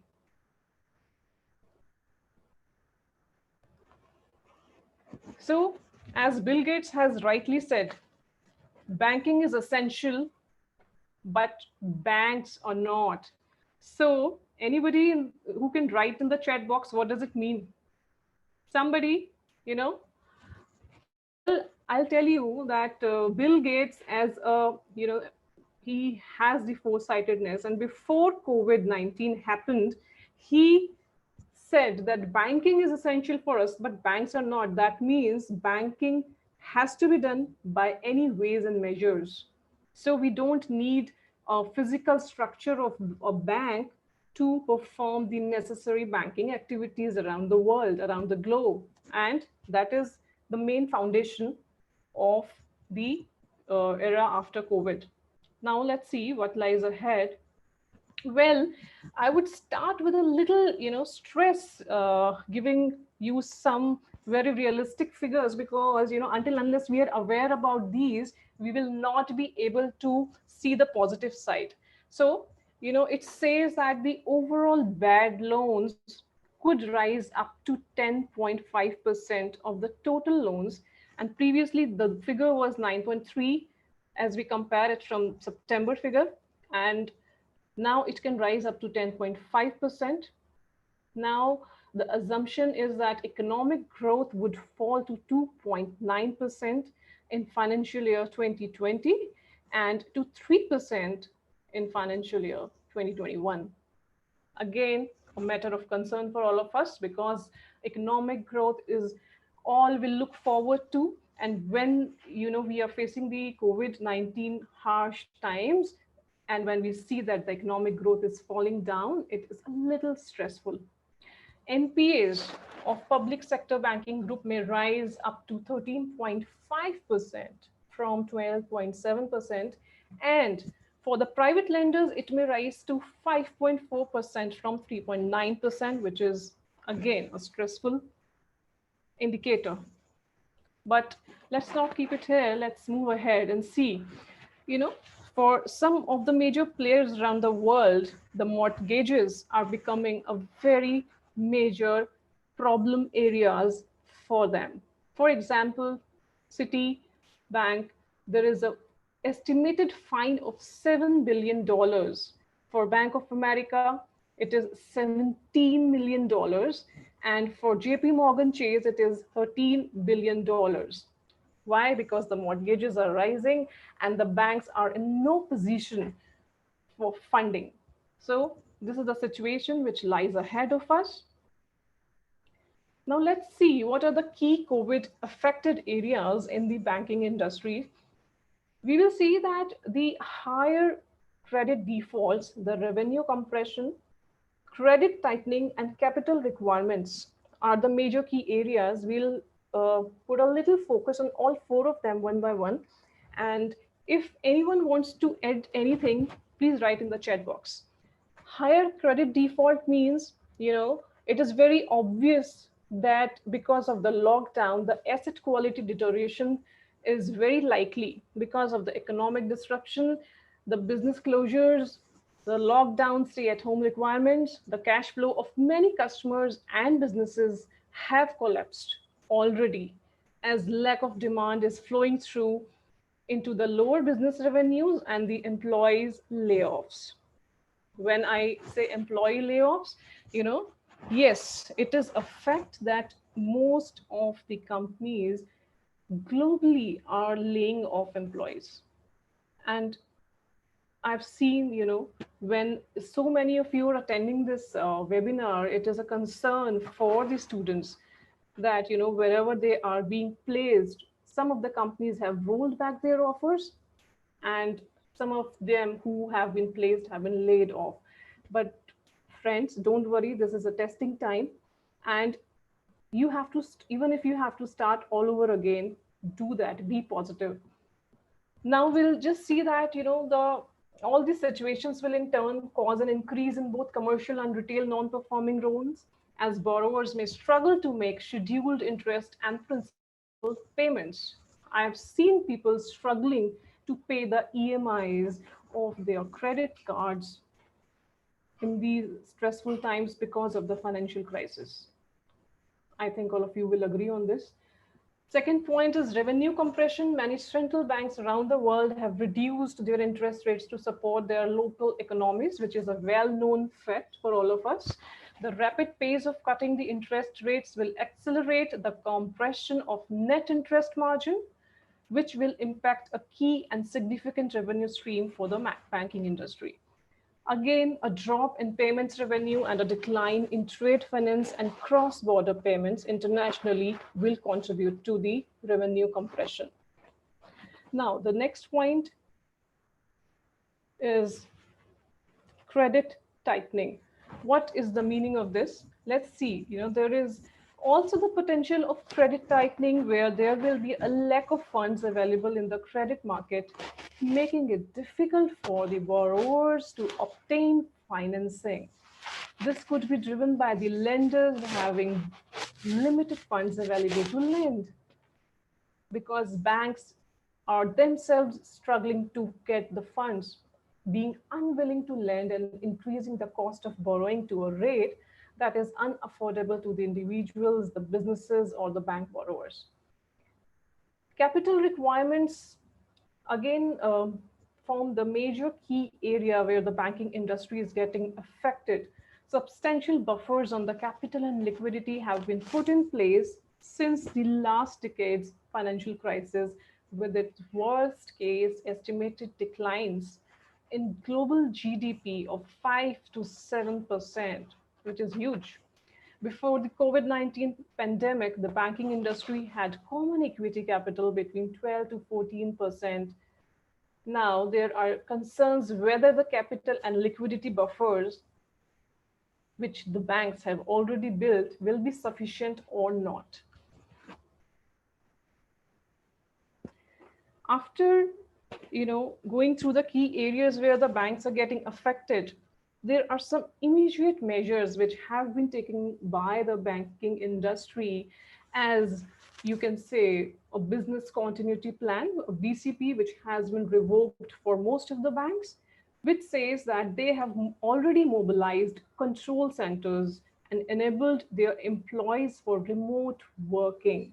Yes, most of the employees are working from home and they are going to the branches in shifts. Most of the verticals of the banks are facing crisis. The loan departments in the banking industries are in trouble. Closed branches and reconfigured, augmented, and secured operations to support changing volumes and business continuity. They have started to adapt their risk and fraud models because of the digitization. They need to configure their business and operating models for an environment of higher numbers of non-performing loans and defaults, low interest rates, credit tightening, and capital constraints. Why? Because thousands of customers are now being placed under quarantine or lockdown, and as a result, they might lose their ability to pay for credit, particularly mortgages. Let's move ahead and see the new normal for the banking industry. So, with the changing times, banks are also adapting themselves with the effects of COVID.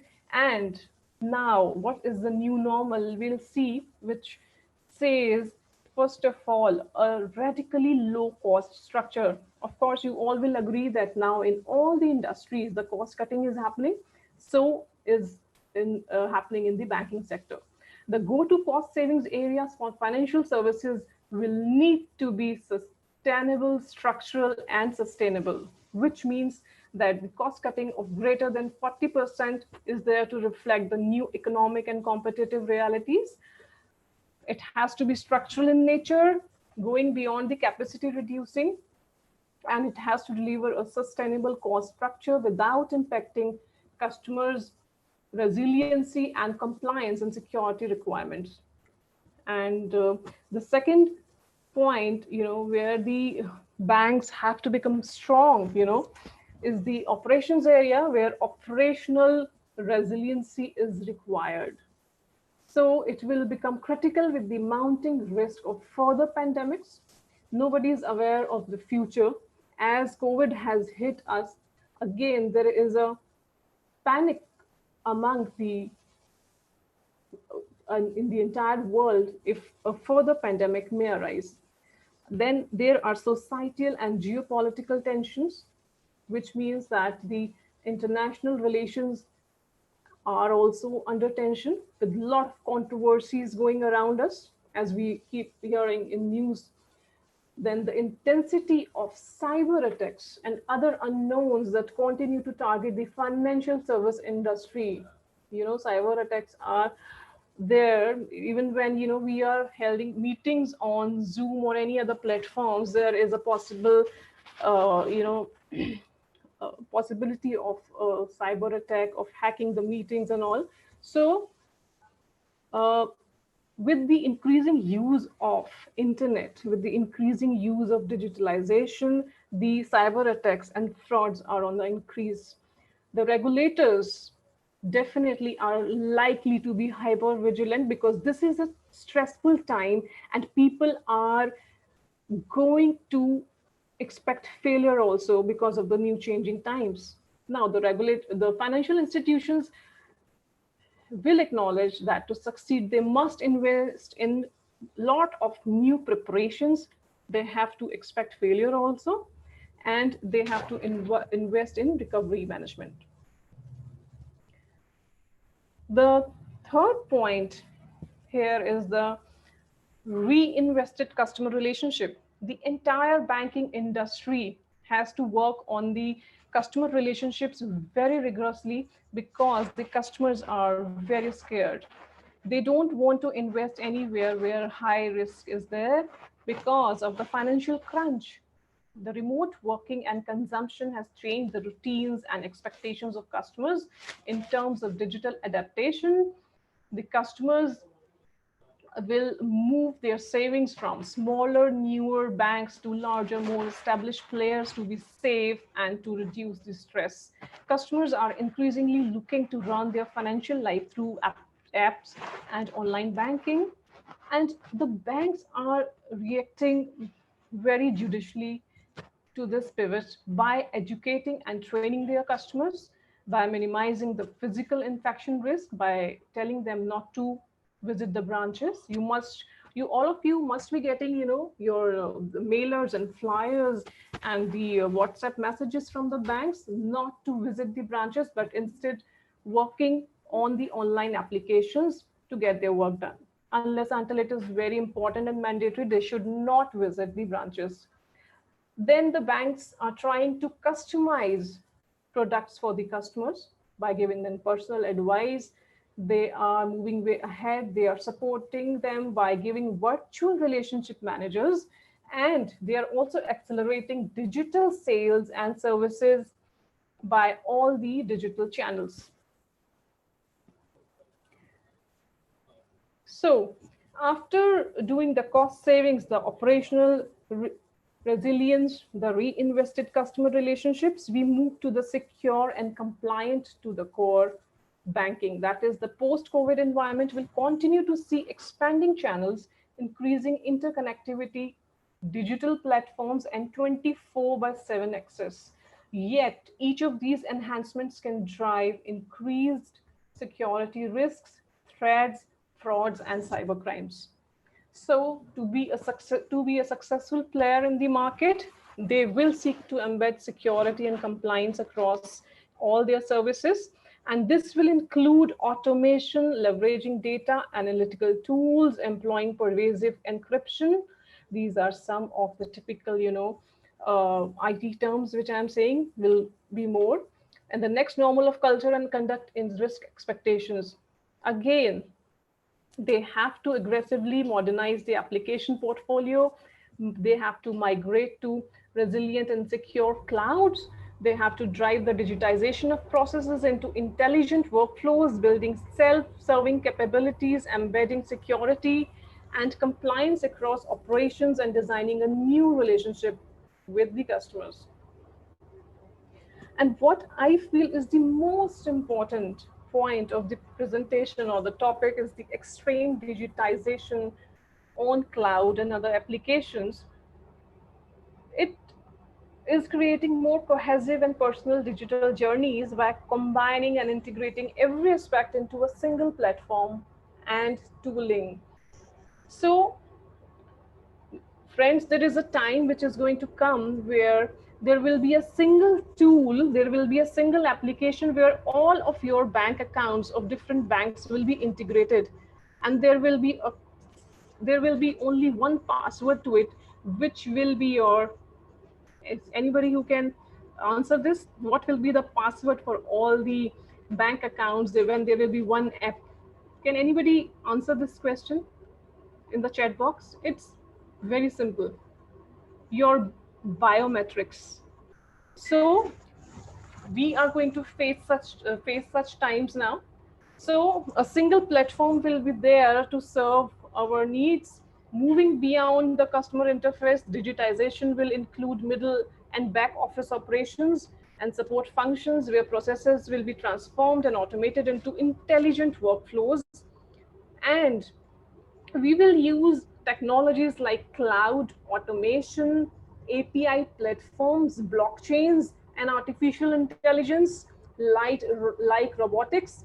If you have seen the advertisements, some of the banks have already started with robots instead of human beings in their branches, which is a part of AI.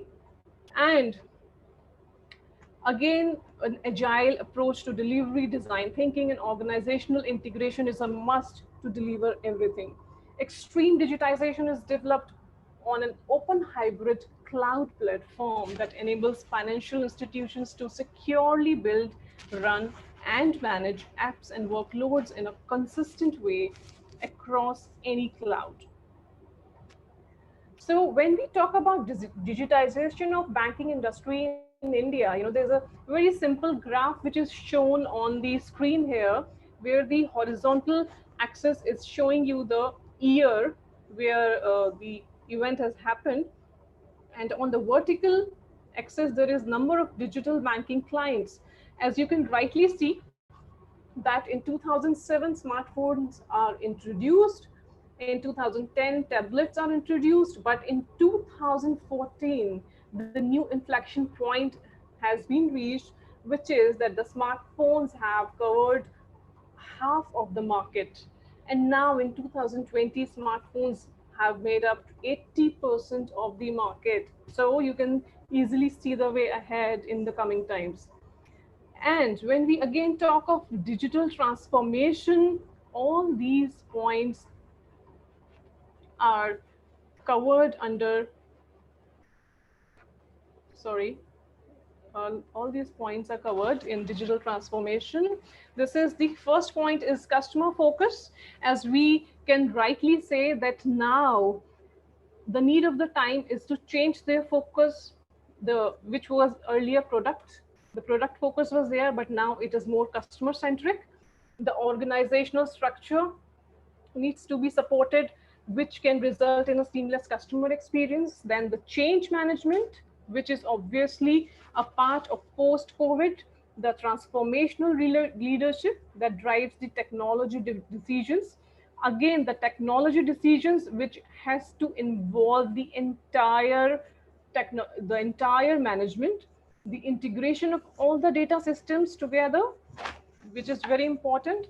Internal customer experience, again, which is understood. Logistics and supply chains have to be worked on, and they can improve the efficiencies of any organization, including the banking industry. Then data security, privacy, and data ethics are the standards there as focus. Then evolution of products, services, and processes have to be there.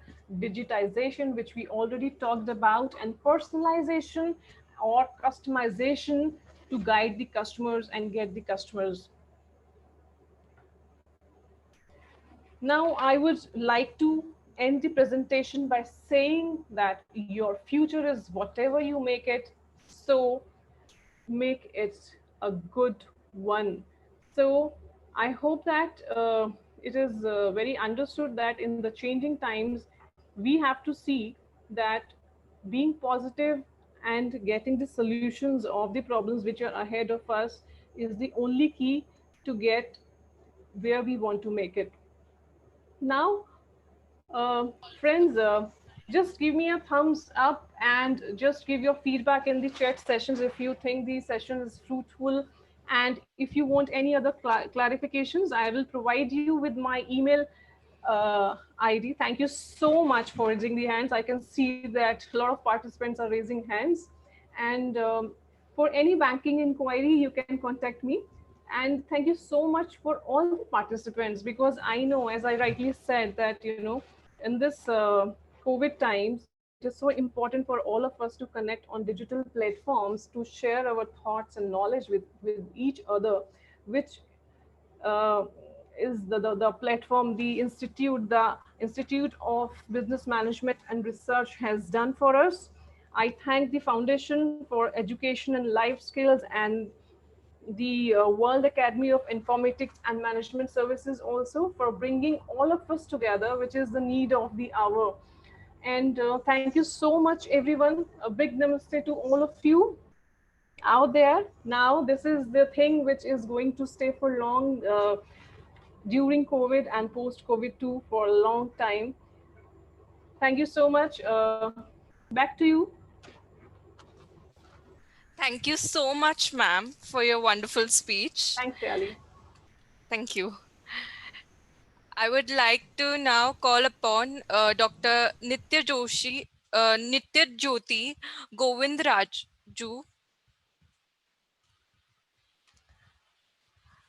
Dr. Nitya Jyoti Govindraju.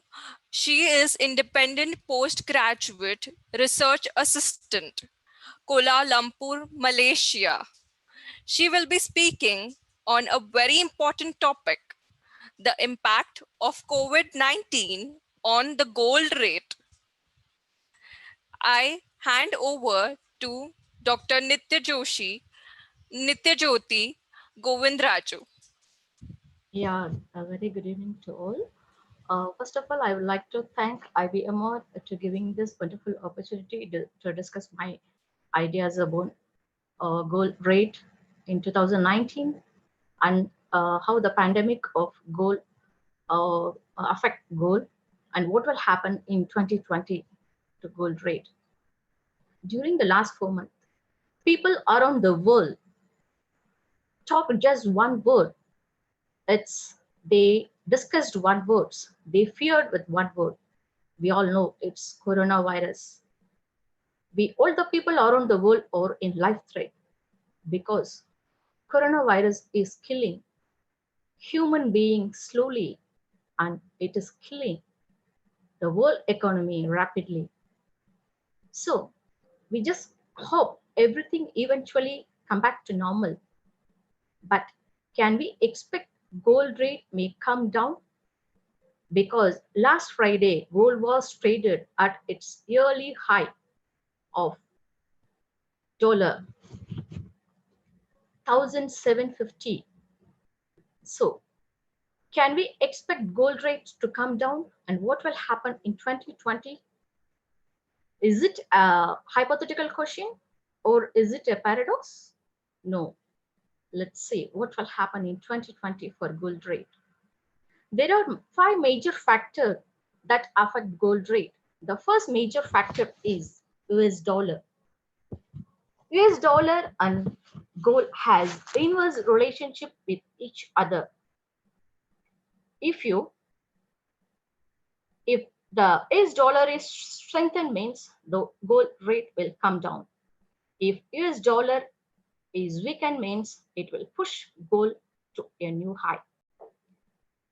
The coronavirus almost damaged US economy and there was 30 million job cuts in US alone. A recent report from America on 13th May 2020 delivered there was 20.2 million job cuts in the April month of 2020 alone. And we can expect more worse results in the upcoming quarter too. Moreover, the Bank of America has raised its gold target to $1,800 to $3,000 within 18 months of time. Why such scenario?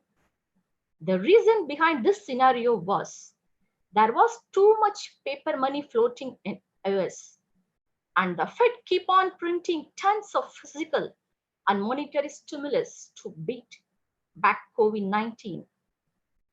But what is the tragedy means? The Fed cannot print gold. So the investors believe gold is the ultimate heaven for their investment. So people keep on buying gold-backed electronic traded funds. In 2019 itself, in US alone, the economic traded funds was 30,000 tons and it is expected to go double in 2020. The reason behind this is not only the coronavirus, the fear. Investors is fearing about the upcoming recession They want to insure against the stock market crash, and they want to hedge against the overvalued assets. We may hope that easing lockdowns may give temporary, may settle all the things in order. No, it's not like that. Easing lockdown in US gives a temporary relief to its economy, but nothing more than it is a thin hope. The second major factors that affect gold was central bank buying. Central bank around the world buy more golds as it reserves. If you look into the history, in 2019 itself, central bank bought 35 tons of golds, which is very high since 2008. And the World Gold Council reported that the central bank is planning to buy more gold in the upcoming years. So the central bank started to buy more gold means the gold prices may go up. The third major factors that affect gold rate was new mine supply. Gold analyst predicts new supply from gold producers is set to decline because most mines are in lockdown. Producers cannot easily and quickly increase mine output even if gold prices are jump. In 2012, the gold industry spent 11.8 billion on exploration, but in 2019, gold mine spent just 4.4 billion on exploration, which means we are spending less on exploration means we have less reserve. Moreover, in the year of 2000, there was 42 major gold discoveries around the world. But in 2017 itself, we have 3 gold major recoveries. So we almost processed more gold. Moreover, the average cost for discoveries also increased from 59 million US dollars to 159 million. Put it in a nutshell, the overall calculations shows there was a huge demand for gold, but the supply of gold is diminishing. The fourth major factor that affected gold was economic and monetary factors. Economic and monetary factors always stand a primary factor for gold rally. We all know economy around the world was almost collapsed, almost damaged. So in this present scenario, investors treat gold as an ultimate heaven for investment. The two major reasons behind this scenario was the bursting asset bubbles and the stock market crash and the expected upcoming recessions. So if you look into the history, you can see gold price rally when the stocks enter in bear market. So the economic and monetary factors are favorable for gold rally. The loss factor was commodity exchange trading volume. In the year of 2020, gold trading volume have been higher compared to other years. In 2019 itself, we have seen a volume of 90 million contract, which is a high record trade volume in the history. And gold trade experts believe in 2020, this volume may be increased. If you look into the technical view, it is showing a buy signal and some indicators showing a overbought signal. The Bank of America increased its gold target to $3,000 within 18 months of time. If you look into the scenario of India, gold demand is driven predominantly by wedding. But in this time, most jewelry shops are closed, but Indian exports was drastically dropped to 30%.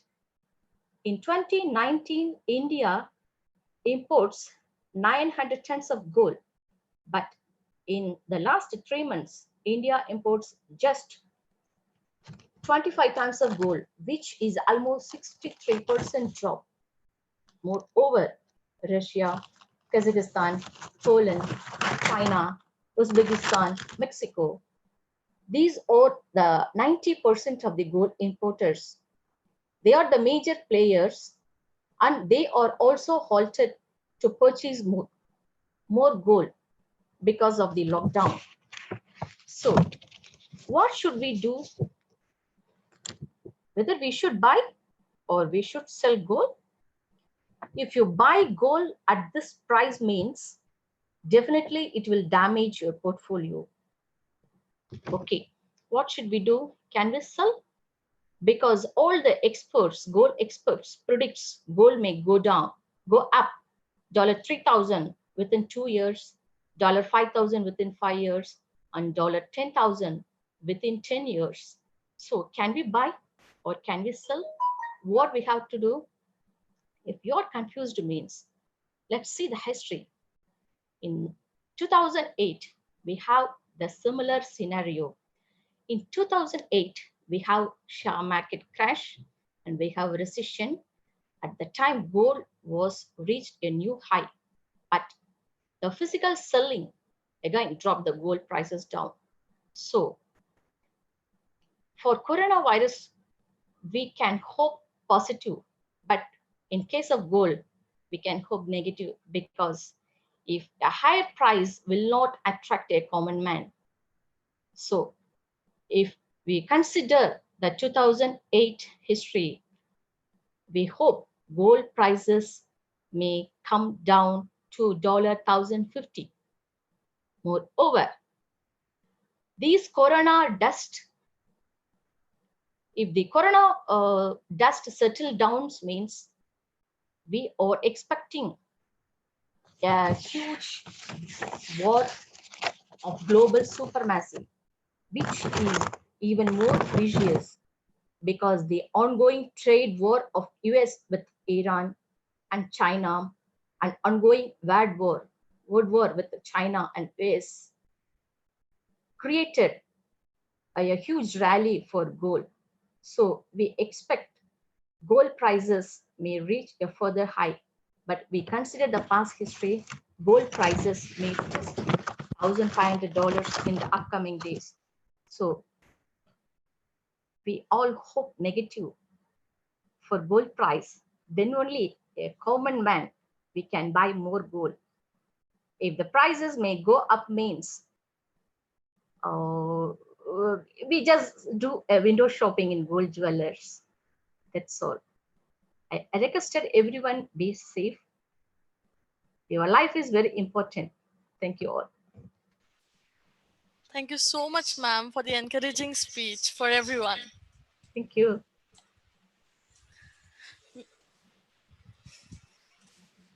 Now, I would like to call upon Ms. Jaya Bharti Subramaniam, Professor MBA at CIET, Coimbatore, India.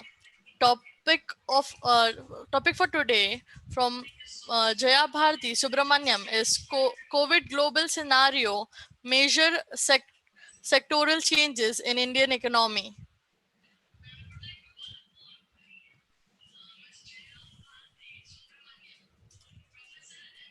Opportunity given. I would like to not take much of your time as the time is running out. We will just quickly see what are the global changes, especially in the COVID scenario, and how it affects the sectors in India, especially the Indian sector's economy. So basically the changes, now we are in a phase of change, or now we are in a phase of renaissance, which we need. Like an eagle breaks its beak, talons and feathers to live for much more years. We are also in that phase of finding out innovative practices in all these sectors, irrespective of the sectors, how innovatively the business models can change. So we have a lot of global changes, especially, especially in traditional medicine, we can see that there is a change, or there is a demand towards alternative medicines to allopathy. So there is a change, there is a enormous opportunities in businesses which adopt traditional medicine.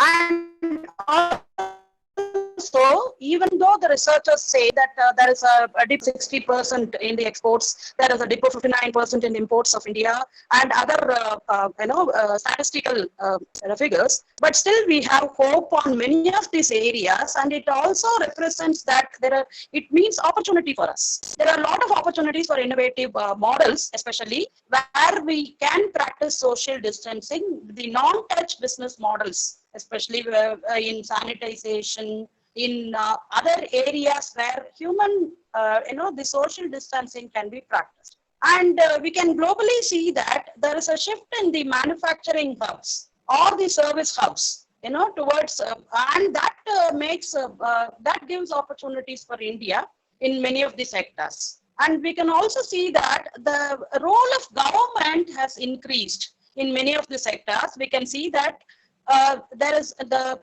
government gives a lot of relief measures. You have a lot of funding towards the small scale sectors, and there are the relief measures can be innovatively used to increase the business in the forthcoming immediate future. And we can also see that the technology usage is at its peak. So, the use of technology is at its peak now, and companies which are involving in any form of digitalization have an opportunity now. They can remodel the traditional businesses into digitalized ones, so that they can utilize these opportunities in the COVID scenario. These are especially the positive sides of COVID, where we need not be so negative about these things. It is just a remodeling. It has to, every business cycle has to go through this. And, the opportunity can be very well taken by Indian players also, because we are also part of the global meltdown, but still that can be taken on a positive note of changing skill sets. We can every day see a lot of webinars coming in. The mode of learning has changed, and the lifelong learning has come in. So these changes, every business person, or if you are a learner or a student or a businessman or a corporate head or a government person, or anybody can take that into consideration and reorient themselves by learning new skills, technology and other things, and then reorient to face the new world. And we can also see that the shopping patterns have changed. The customer's mindset has changed. We are slowly moving towards minimalism, and we want to minimalize our expenses. So there is a spending prudence which has come in the customer's mind, and customers want to be spending their money or putting their money into very, very essential things. So we have to find out such business models where the things are very essential, and we can minimize the our efforts into entertainment and other very, very lavish spending will not be there for another 1 or 2 years. So these spending prudence gives a marketing hint to the businesses. They can very well take the hint from the customers and then put their efforts on such businesses where the customer money will be parked in. And we can also see that the pricing has become a very, very innovative in the current era, and better pricing models will help them to get the customers money or the market share. And we can also see that the role of social media has increased in the current scenario. Things become viral very, very quickly, so that any innovative model which is done now can be easily publicized. The globe is the market now. You are not localized, or you are not constrained by the local physical presence. So across the globe, you can look towards business models, or your customer is around the globe. So you can remodel your businesses towards digital models, and then the choice of products or services can be such that models it can use the digitalized models. The working patterns have changed. We know that the working patterns have changed, and it can also have an impact on the working of businesses. People look for quick fix solutions. Those companies which provide the quick fix solutions are definitely going to be successful in the immediate future. We can also see the rise of more innovative startups, and entrepreneurs should come forward to look for innovative models, modify the present ones to suit the innovative models in the current scenario, especially in this COVID scenario. People look for quick fix solutions because there is a need to make everything easy for the consumer. And the CSR activities or the social security measures by the government is also on the rise. So such business models which involve such activities like agribusiness, or you can look for rural development, rural economy, development of the rural economy. All these areas, we know that there are certain sectors which are down, but those business models can be remodeled to suit the present scenario. So COVID has given us some mixed opportunities of business, and that can be very well taken by us with a positive note. Thank you. Thank you so much, ma'am, for enlightening our participants.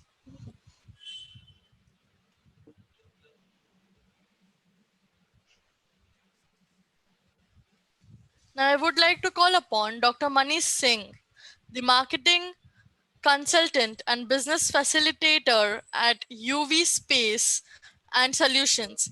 His topic for today is learning and acknowledging the digital audio and video space during the pandemic.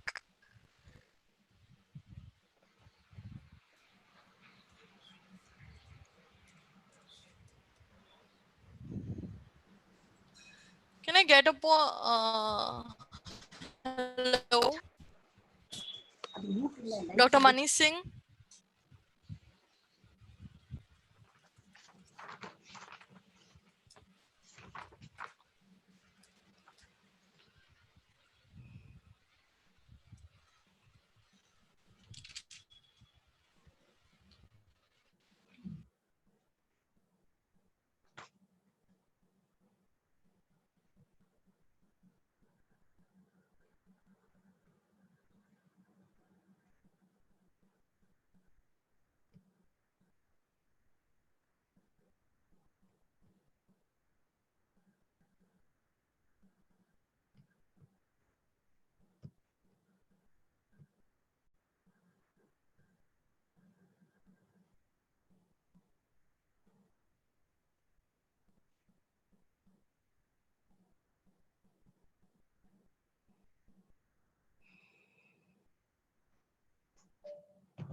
Sorry for the inconvenience due to technical difficulties.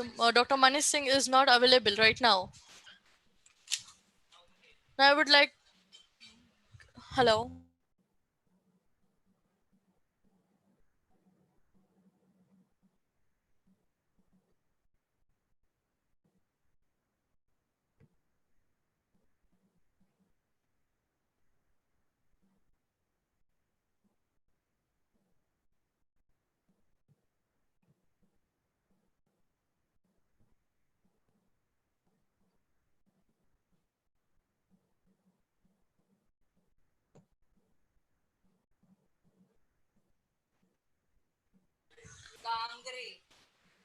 Now I would like to call upon Kumar Datta Gangre for the vote of thanks.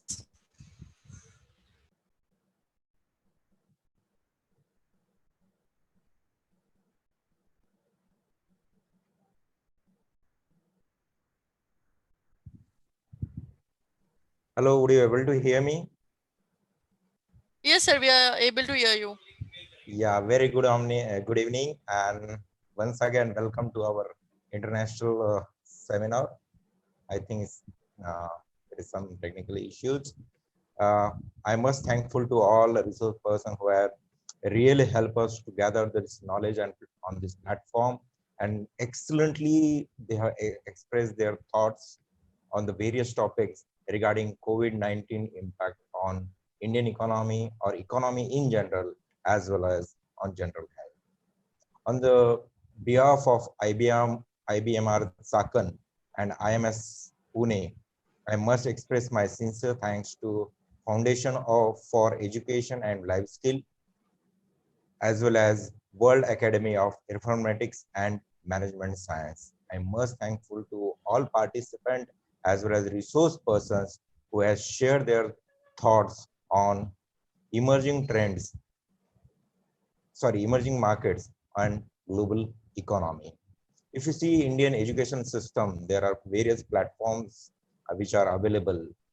On various platform, people are working. Like the first platform will say students are there. On the second platform, faculties are there. Some platform institutes are working. Those who are imparting knowledge on these platforms. So I must thankful to all those resource person who have shared their knowledge to increase our awareness about the COVID-19 on the impact on the market as well as economy. We must thankful to Professor Ravindra Rena for his insightful thoughts on economical systems. I must thankful to Ripu Sinha, Ishita Jain, Ritu Gulati, then Usha Ishwaran, Kesab Mandal, and all those who have shared their insights on emerging markets and global economy. Last but not least, those who have participated and raised their queries, we must thankful to them also. All participants, I request them to please fill the feedback form which is available and which is shared by our agency. Thank you, and thank you very much. Over to you.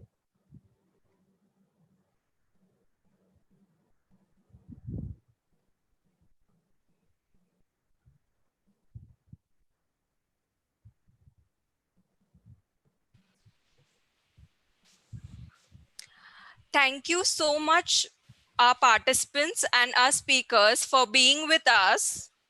We will share the feedback link with all the registered participants on email. Kindly check. We will share the feedback link with all the registered participants on email. Kindly check.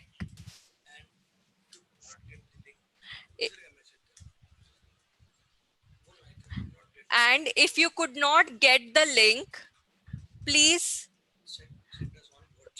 send us on our WhatsApp. Kindly check your emails. Thank you. Thank you once again for all the speakers and the participants for being connected with us throughout the session. Thank you.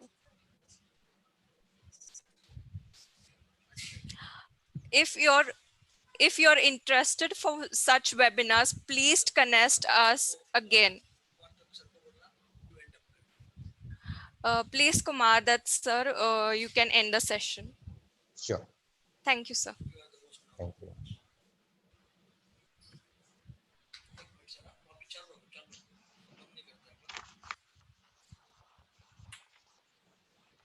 सब आएगा child post